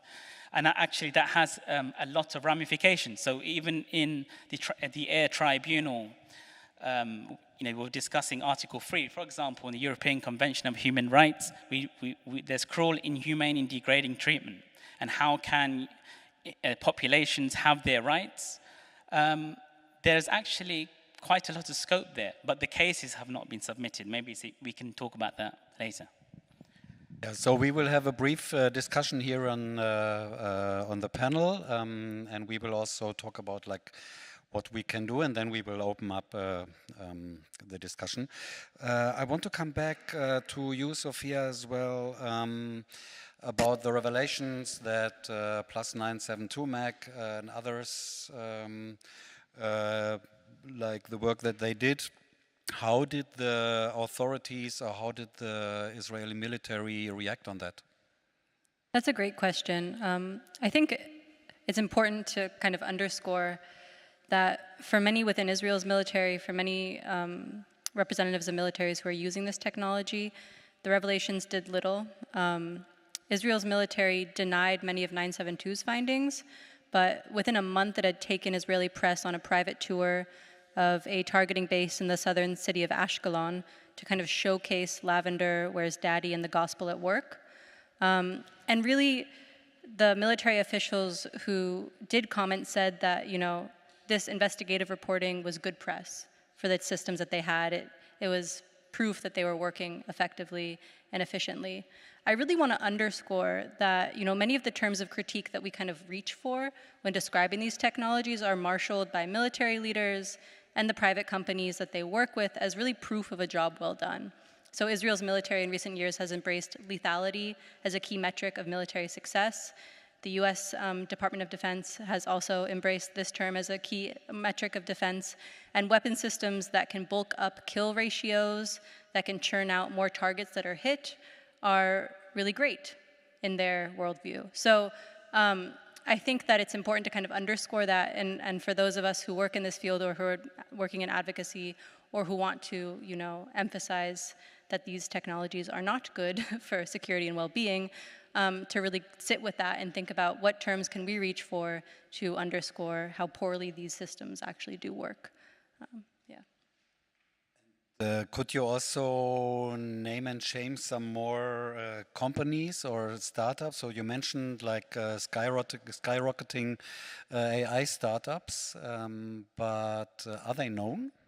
Yeah, so 972 has done excellent reporting that really underscores the role of international tech conglomerates in the current war. There's a host of smaller startups whose names I do not have memorized. Matt might have a better grasp of this, but we know, for example, that Google, Amazon, Microsoft, and Meta are all playing a role in Israeli military operations. There's a great article that Yuval wrote that came out in August that shows how the amount of data that the IDF had collected of Gazan civilians was just so massive that it needed to basically put classified military information onto Amazon cloud servers, and Israeli soldiers were toggling between military servers and Amazon servers to determine lethal strikes in the Gaza Strip. So the fact that we have that information shows, you know, just how directly these companies are implicated in what's happening, and raises a host of questions about responsibility and due process when it comes to private corporations. Want to add something on the corporations? There are just a number of them, but quite a few of them, but we can go into a few that I mentioned before as well, including AnyVision, which became Usto. They developed facial recognition software, as well as smart city software that was used for anomaly detection. They have since become Usto and are being exported to the United States. We have, amongst others, Elbit, who, again, it claims that they are involved. We have Extend, who claims that they are involved. We've got a slew of companies, and I should say that there are a slew of companies from abroad as well and outside of Israel that are involved in enabling this architecture, including, of course, the Amazon and the Googles of the world, but also companies that go under the radar at times, including TH Group, which is a Dutch surveillance manufacturer, Hikvision, which is a Chinese surveillance manufacturer, and they all have a role to play in enabling this environment. So in the research you did, you talk about like that these companies or that these systems become an international brand of Israel. So where is this branding? So where is this brand being advertised, sold?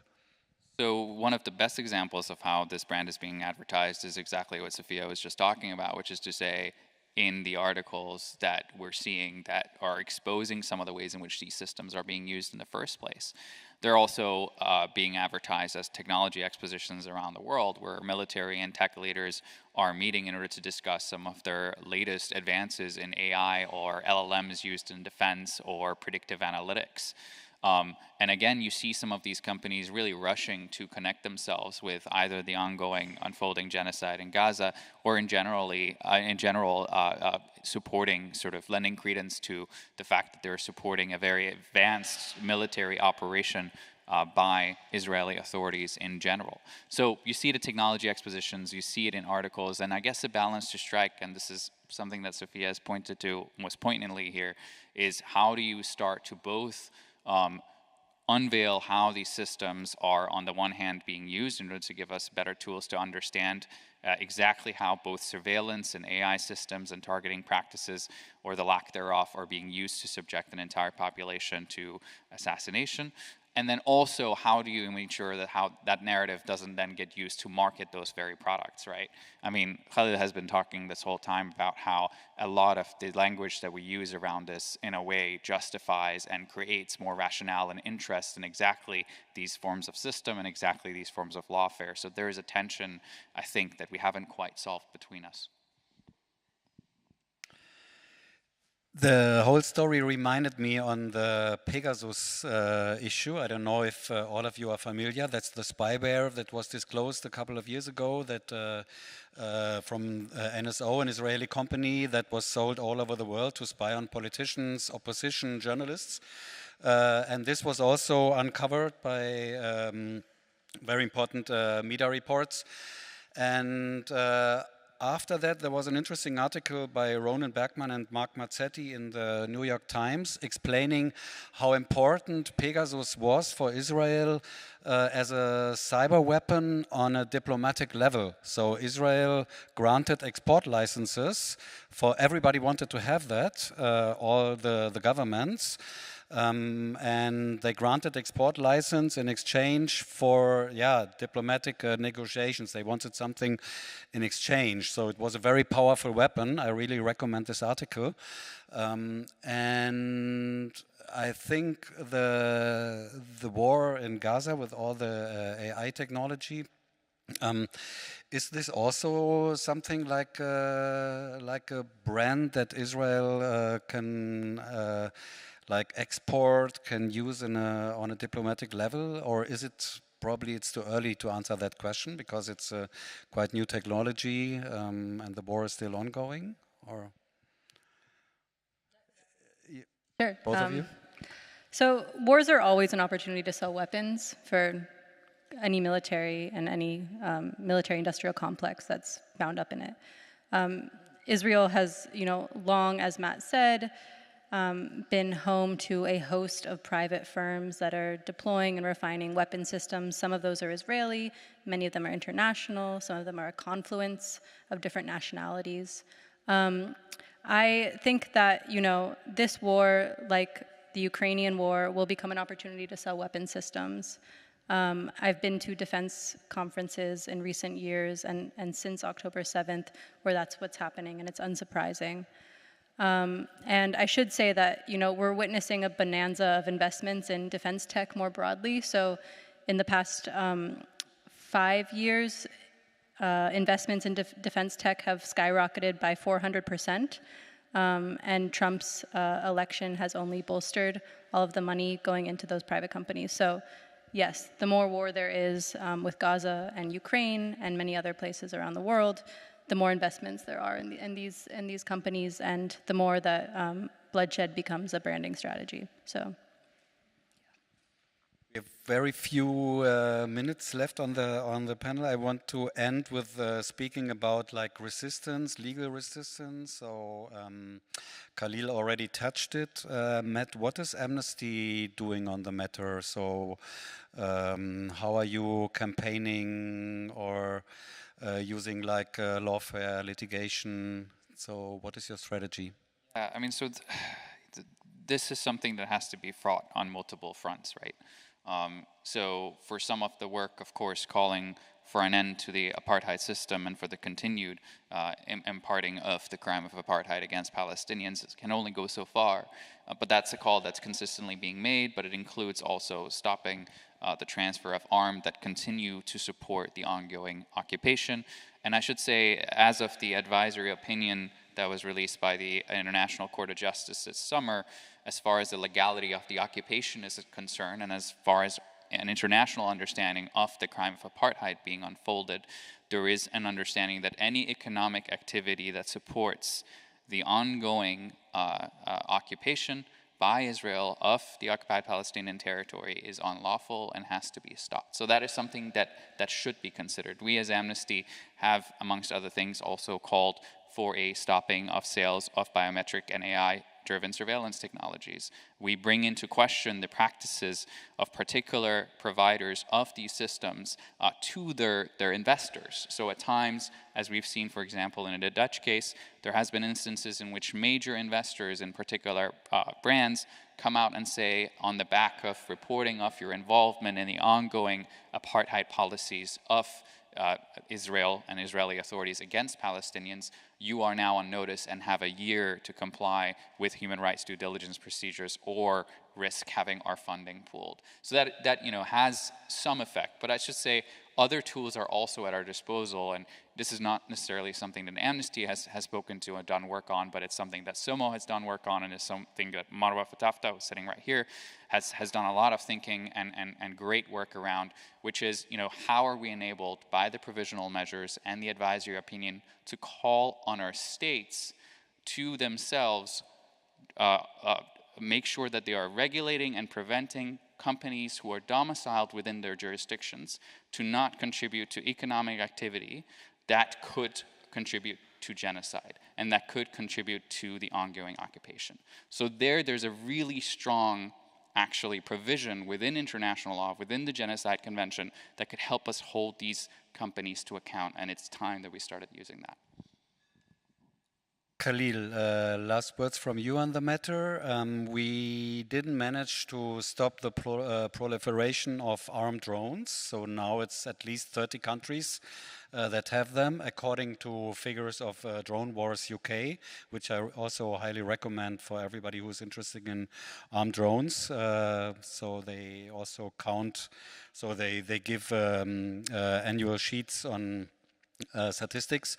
So we didn't manage to stop the proliferation of armed drones. Do we manage to stop the AI targeted killing?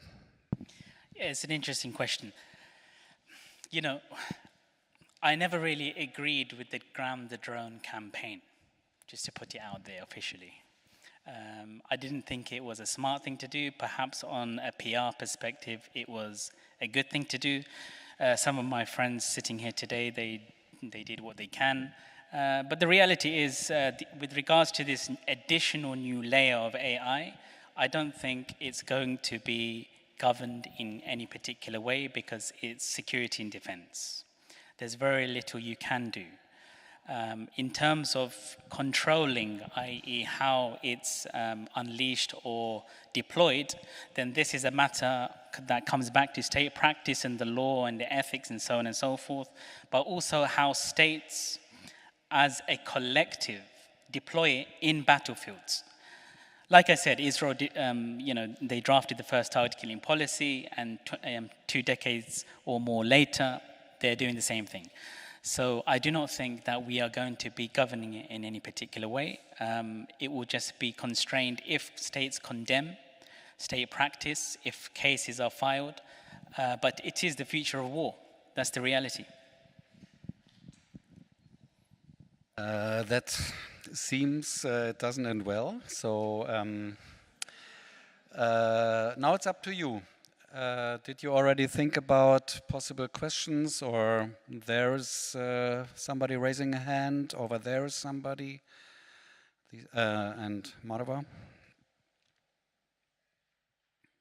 I think he was first. No, anyway, no, don't matter. Thank you. Thank you very much for an excellent panel.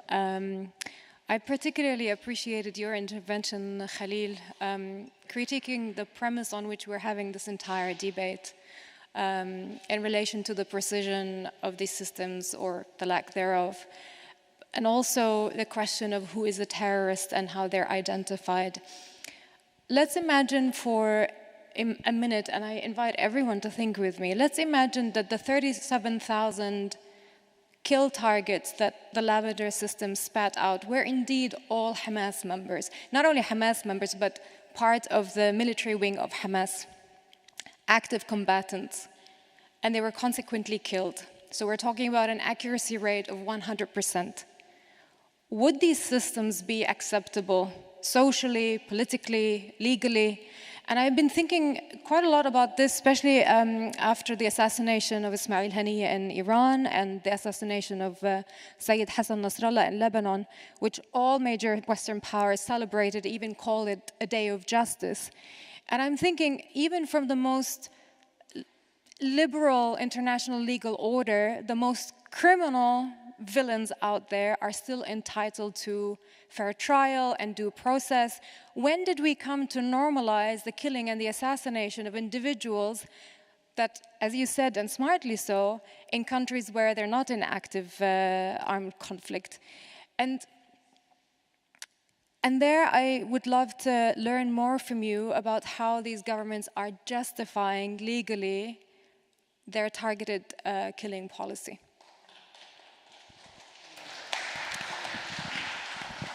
Thank you. That's a very good question. The Israeli jurists would agree that actually this would be a good thing if they could kill all the armed combatants, even non-armed but combatants. It's highly problematic. They would believe, in fact, many of the articles I've read, towards the conclusion of the article, they would have a good joke about it. Maybe I can share some, but they would have a good joke about it and say, well, we don't really take the matter seriously, and it's an enabling posture effectively. So yes, in the Israeli context, they would, kill, because that's the culture, that's the practice. Similarly with the US drone program, we've seen the same thing. In terms of the targeted killing for Israel, it's not always about a threat per se. In fact, we can take it closer to home for me. In the UK, you do not even need to have evidence of a threat to kill. So this is how serious the matter has gone. You don't need evidence, and who's asking? So I hope I've answered your question.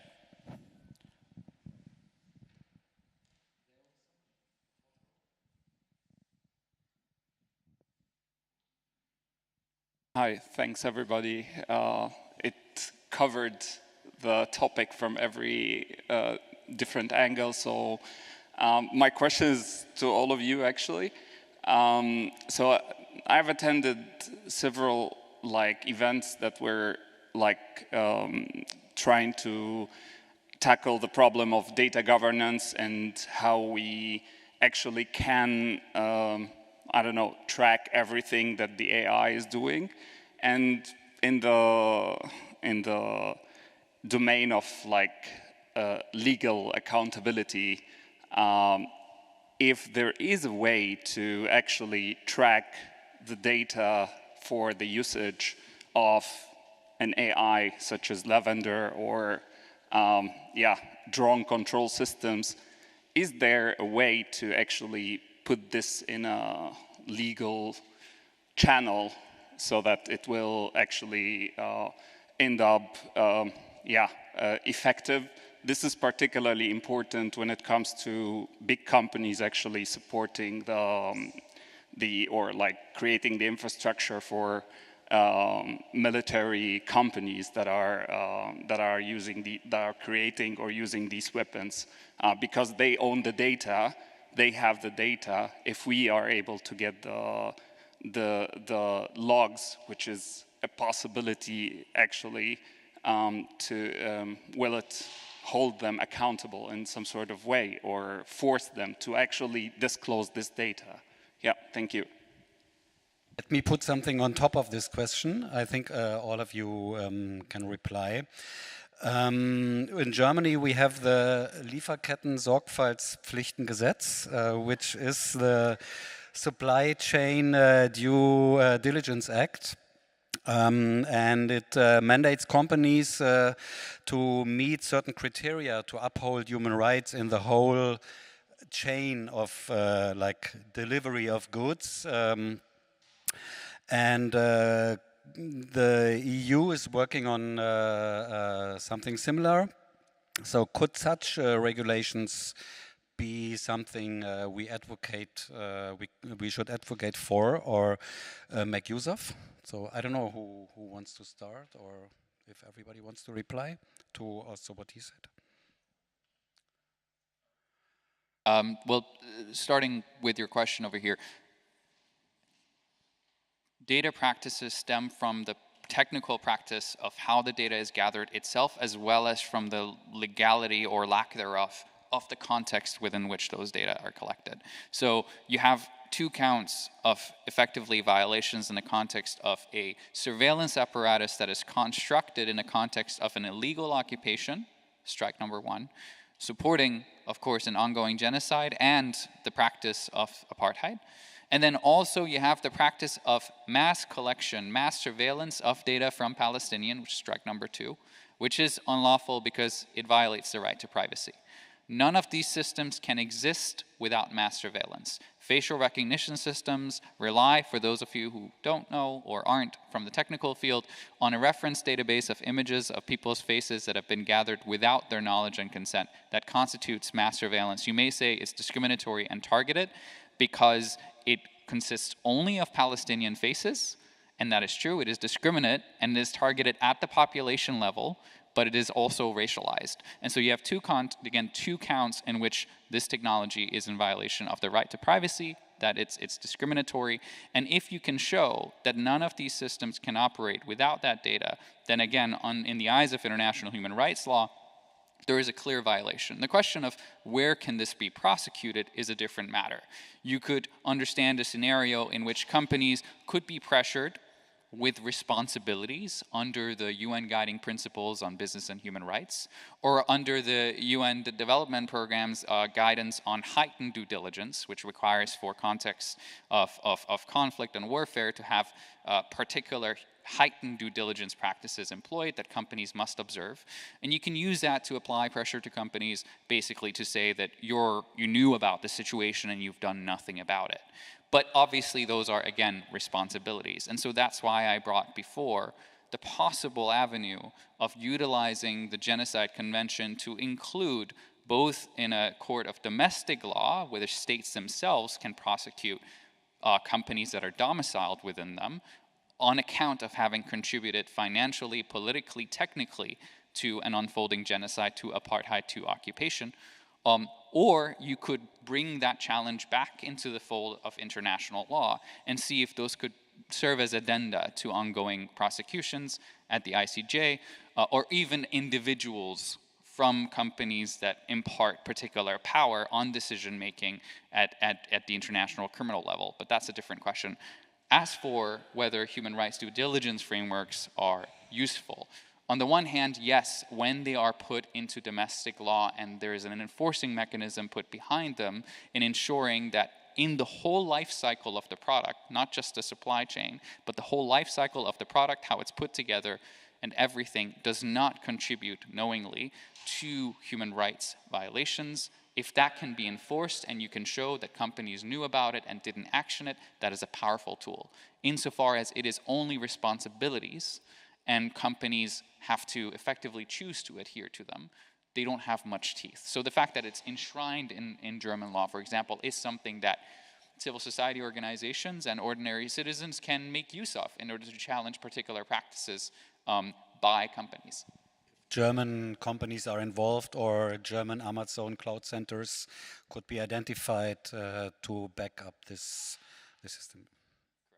You want to reply as well?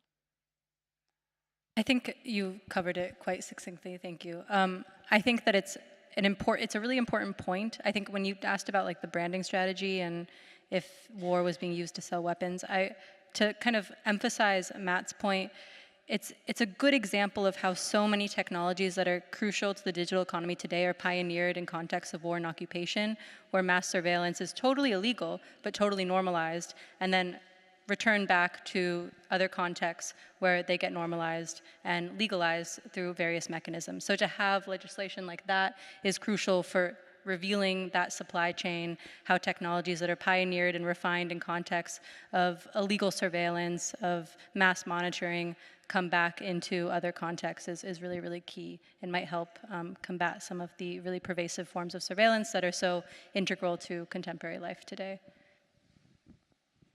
Just to add, because I think everything was answered, there's two things I would be interested in this scenario.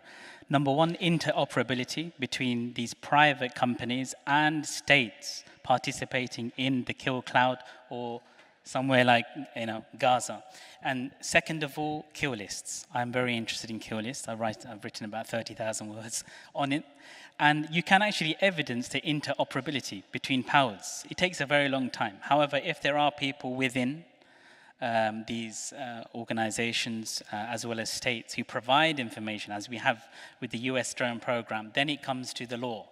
Only problem with the law is we look towards complicity and the articles of state responsibility, and doctrinally, when it was drafted back in those many moons ago, it wasn't really it wasn't supposed to be for Western nation states to be subject to international law. So as a result of that, we need to fix that first. I forgot who else was here. Yeah, I see you, but there was somebody. Okay, now it's there. Yeah. Sorry. Just a quick question on the diagram that you had on your presentation, which was really very complex, very interesting. Is that a diagram you made yourself and it's available somewhere? But like my question is actually, you mentioned, all of you actually in your presentation, some key people in the current Trump administration, Elon Musk and of course Palantir, Peter Thiel's Palantir. And it seems, I mean, of course, if you follow the money, you see that the founders and those companies are the ones in defense tech at the moment that they have more investment. And actually those capabilities seems to attract more investment. I mean, beyond Gaza, beyond what's happening, those are the companies that are more valuable and valued in the market because of their capabilities. My question is, first to you about the diagram, and if there is anything we can learn about how you're mapping this, and to you, if you can elaborate on the role of the current key people in the Trump administration on the spreading of these defense tech capabilities and how they potentially plan to deploy them at scale in different contexts. As time is running, brief answers, please. There are more questions. The diagram you'll find on Whistleblowing for Change, the first book by Disruption Lab. And as for the second question, yes, everything you said is absolutely true and very concerning. I guess I would say a few things. One is that we're really seeing kind of the culmination of what's been happening for a few decades now come to a head. It's no secret, as many people have said, that so much of Silicon Valley's industries originated in defense and military contracts. But the early internet age's promise of democracy and libertarian ideologies is now being usurped by a new kind of militarism, where patriotism and warmongering are totally normalized and embraced as kind of the new mode of both profit-making and also alignment with governments. That's not just in the United States. Israel has long branded itself as kind of the ultimate startup nation, where the revolving door between the military and technology CEOs is a national brand. Many other countries do the same, from India to other countries within the EU. So yes, it's a concerning trend, and I think that there's much to say about policies that should be in place or ways to combat it, but it's an important emphasis on the private sector's increasing role in so much of the violence that we've covered today. Lisa, and then I will check for the online questions if there are.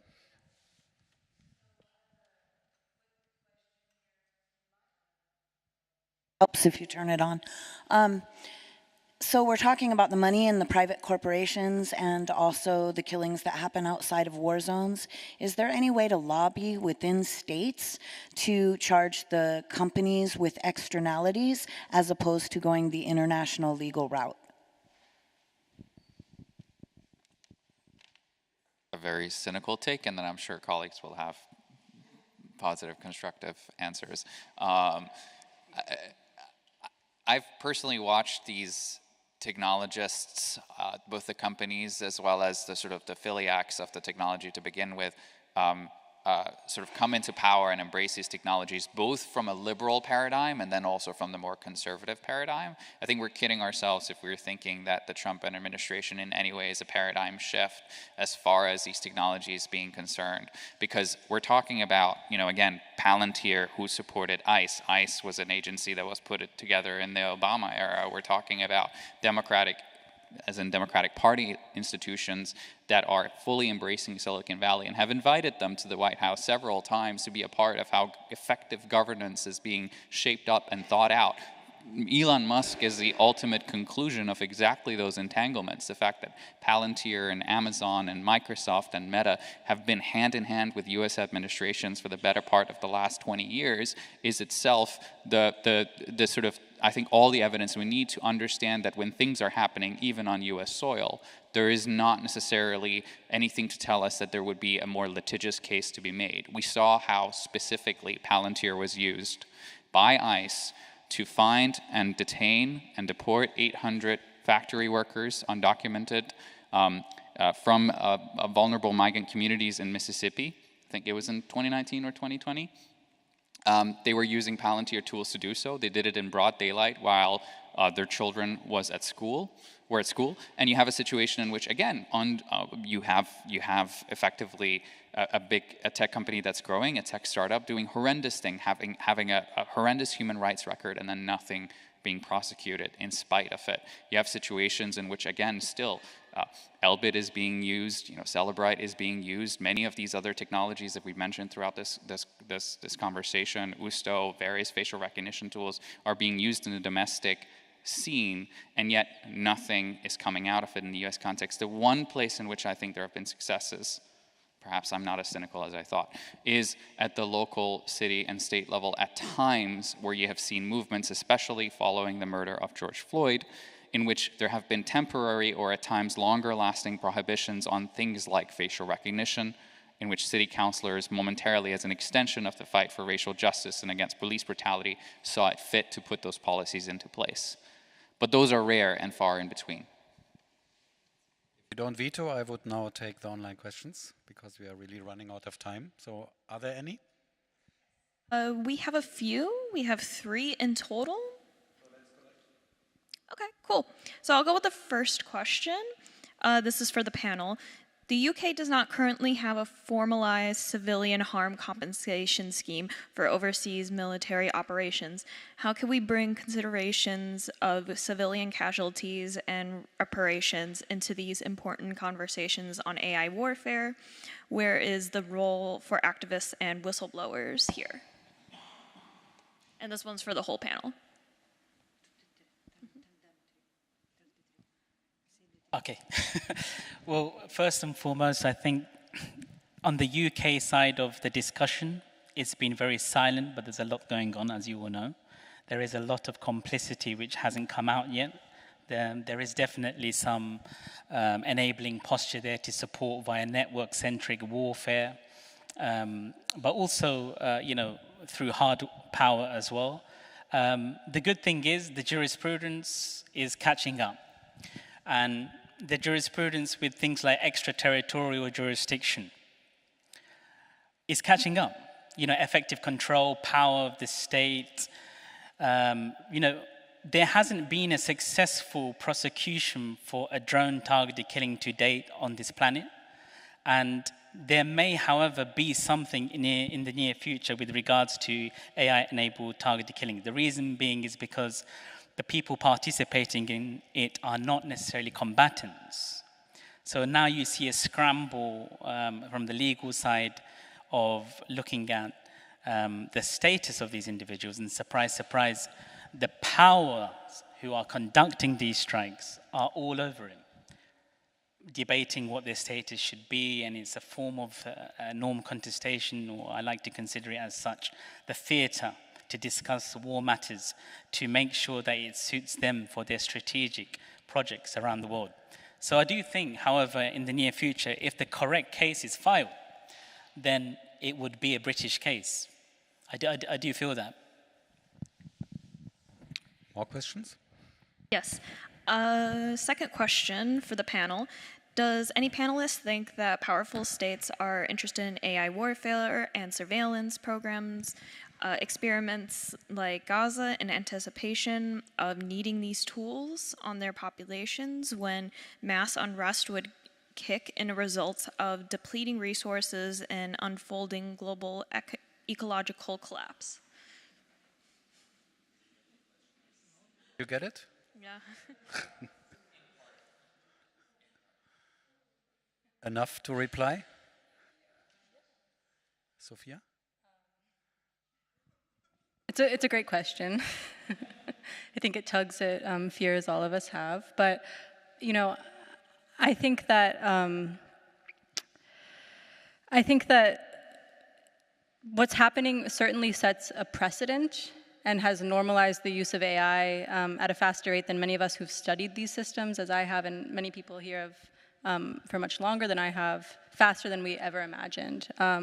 Many of the panelists who spoke earlier said that, you know, a few years ago they couldn't have imagined that AI would be deployed to this catastrophic effect and in this way.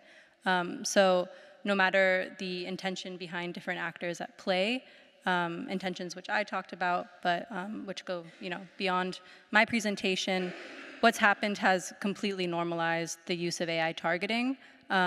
We talked about Project Maven. The US has just invested millions of dollars in procuring similar tools and deploying them.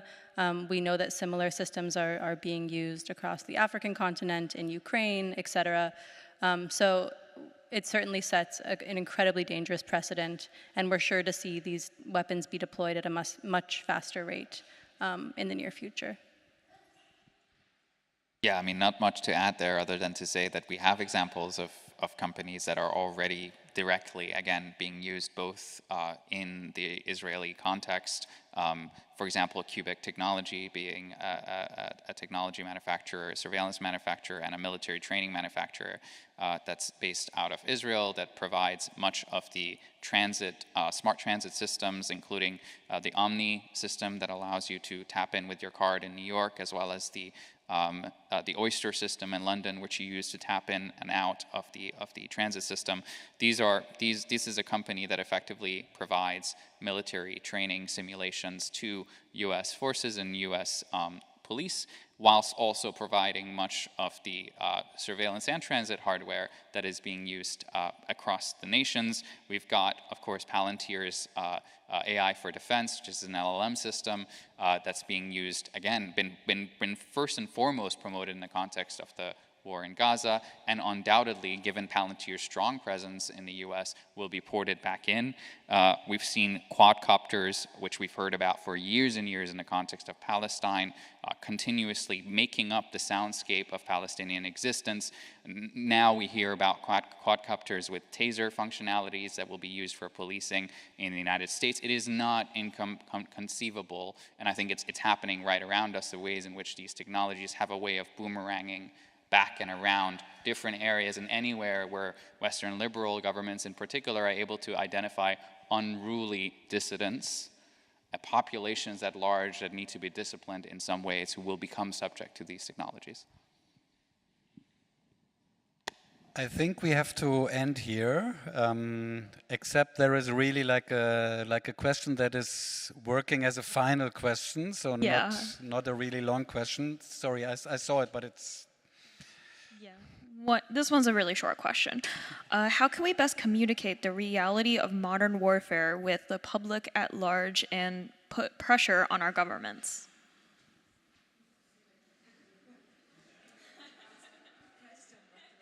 Quick but long answer.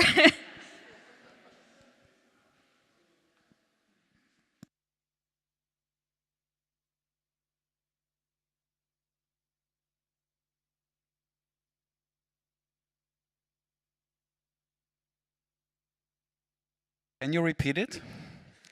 Sure. How can we best communicate the reality of modern warfare with the public at large and put pressure on our governments? I mean, I'll just say that there's so much documentation. Matt played a few videos of the horrors that are unfolding in Gaza from the ground, from people who are living it every day. And those voices should really be amplified as much as they possibly can. If you need any sort of view into the horror of what it is to live under automated warfare, aerial bombardment, and intense technological siege, you can look on social media and you can look at those videos and amplify that. As far as putting pressure on governments, I'll leave it to somebody else to finish us up on a more uplifting note. Yeah.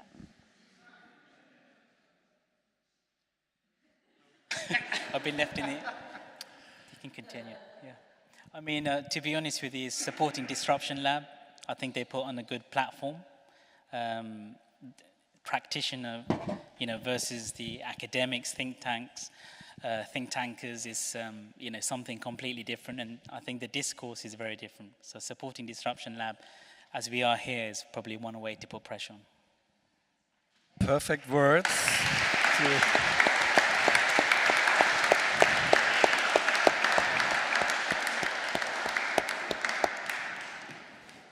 But now we really have to have an applause for you, because this seems an applause to the Disruption Lab. So I want to give an applause to this panel.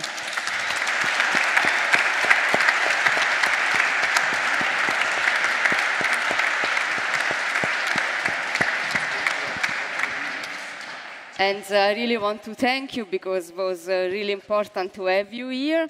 A discourse that we didn't mention was, for example, the use of these technologies also at borders. That is another very important topic to discuss, for example, about facial recognition and so like. So that is another testing ground, I would say. I know that Matt also works a lot on that.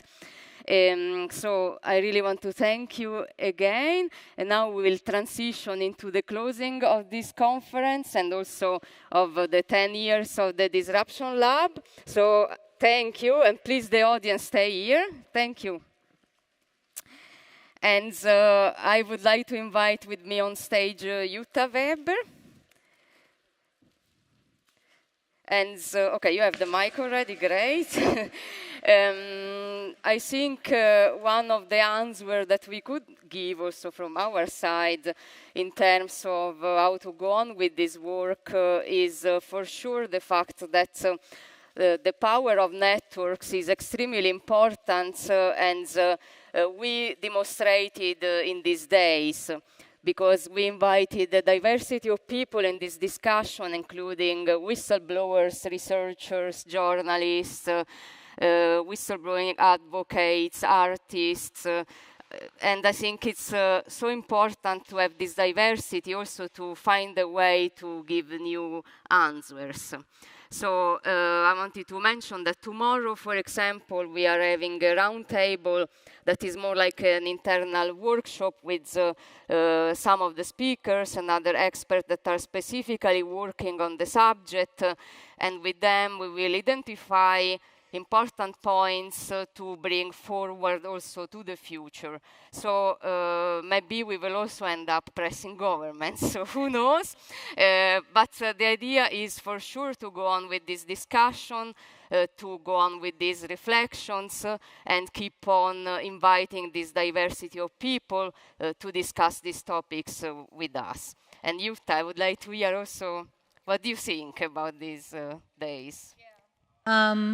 It was a great experience. And first of all, Tatiana, I want to thank you and your team a lot, because I'm deeply impressed how you managed all the things and the media and everything else, and it worked very perfectly. And future, you said, I hope we can cooperate in the future and strengthen networks between us, but also between all the other people who have been here. I learned so much. And now I feel like I need to stop and recap and see what will come out. But it was a great experience. And you know, I have a big suitcase and there was very little space left. And I also want to bring after this dark and often really bitter topic, I mean, and also thanks to you, because I think it's not easy, listen 2 days to these most difficult, terrible Thanks to our audience, things and all the atrocities and the algorithmic injustice. And actually, I already discovered one topic we forgot about, toxic masculinity, which might also be part of the story. But that's maybe for the next one as part of the next. People say that often wars are made by men, but... No, that's no, that was not... That is another discourse, okay. I brought something with glitter and a little bit sweet, saying thank you, Tatiana. And I also maybe I will bring the rest for the team next time, because my suitcase was too small. Wow, this is so great, but stay here, because I have also something for you that is coming. Oh. Yes. Wow. So thank you so much, Jutta, really. Thank and you. that's been a really great cooperation. Thank you. Yeah. And I will steal the mic from you. And I leave. Yes. Now the idea is also that since we are celebrating our 10 years, I hope I still steal 2 minutes of your time, because it's also the moment to thank my wonderful team. And so I want to bring them all on stage, because it's really important also for you to see who is in the background, to bring them in the forefront. So now we have wait, you come all together? Fine. But wait a second, I want to mention all of them. So I wanted to say something from each of you, because, but there is one missing, actually. Where is the one miss? Yeah. Come. Our undercover one. And so first I want to really give a big thank to Jonas Franchi, that is the creative producer, and now we have to disclose what this creative producer means. So Jonas is not only the person that did all the graphics and the videos, animations that you saw in these days, but he has also taken over a big part of the administration this year, so he got really the hard work on him. So he's also a very humble person, doesn't say much, but I have to say that he's also a big column of the Disruption Network Club, and without him, I don't think I would also be able to do all the things I do with the strengths that you always give to me. So thank you, Jonas.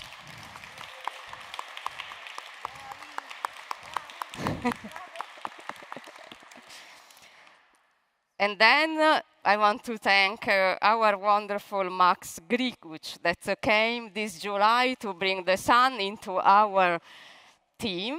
And that has been so wonderful to work with you, Max. You have been incredibly precise.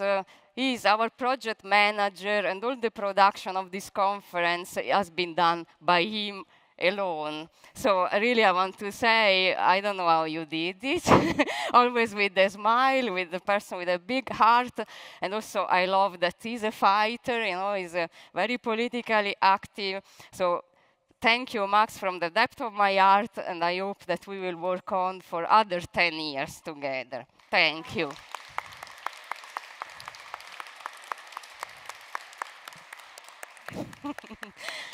And now I have here somebody that I know actually since like 25 years, something like that. And so Agnese has been Agnese Trocchi, so wonderful to work with the social media. That also I know is not the job that you love the most, to work with social media, because you know somebody that is part of this team, you can imagine what this person thinks about social media. But she has been dealing with them all the time, so I think also you deserve all the biggest admiration, because I know you from other situations and you are put to do the job that I understand. But so Agnès is also a really wonderful fighter as well, a person that has a very deep knowledge of technology. So thank you, Agnès, for being part of this team, also because you often remind me who I am, you know, because you are actually history in my life as well. So thank you, Agnès. We are old, and you guys.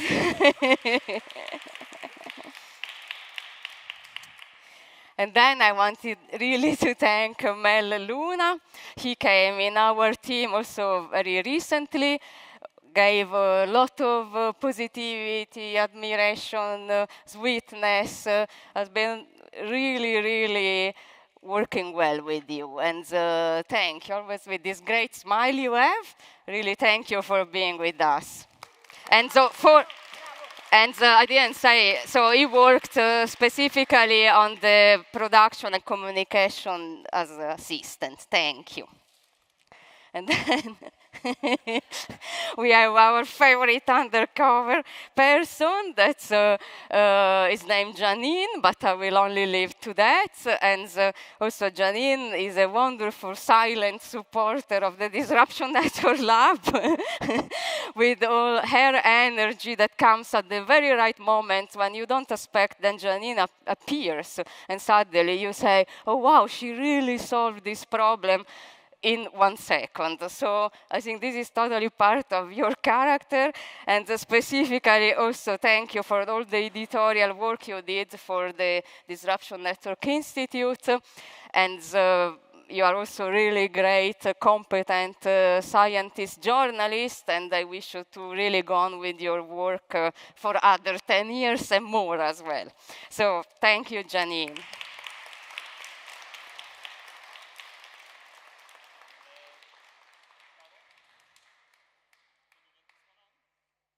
Hello?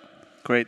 Yeah, there's someone left to thank, someone who founded this whole adventure, has kept it on for a decade now, and has brought us uncountable conferences, peoples, built a wonderful network. I mean, as we could see here today in these days, how everything is connected and constantly kept, built upon, to go further and further, and it's always been a great joy working together. Brought me a lot of meaning to my life, and so a huge round of applause for Tatiana Bazzichelli. Oh, I cry. Thank you. No, I almost felt now I start crying. I have to get my pieces together. But no, thank you to all. And but my work is still not done, because I also want to thank the rest of the team that did great things in these days. And so specifically the Boiling Head Media for the streaming, Maria Silvano. Yeah, let's do one by one. Maria Silvano for the photography.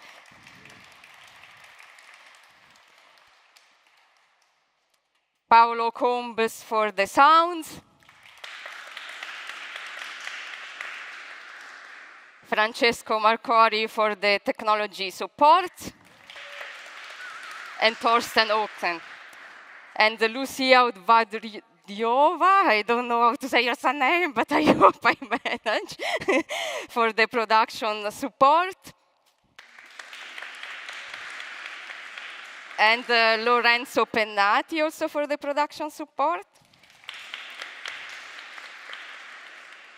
Sergio Kef for the technical support.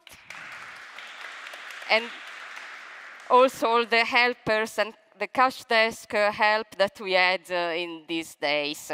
So thank you so much again, and thank you to all the speakers, the whistleblowers, our fellows, and I would say long live Disruption Lab.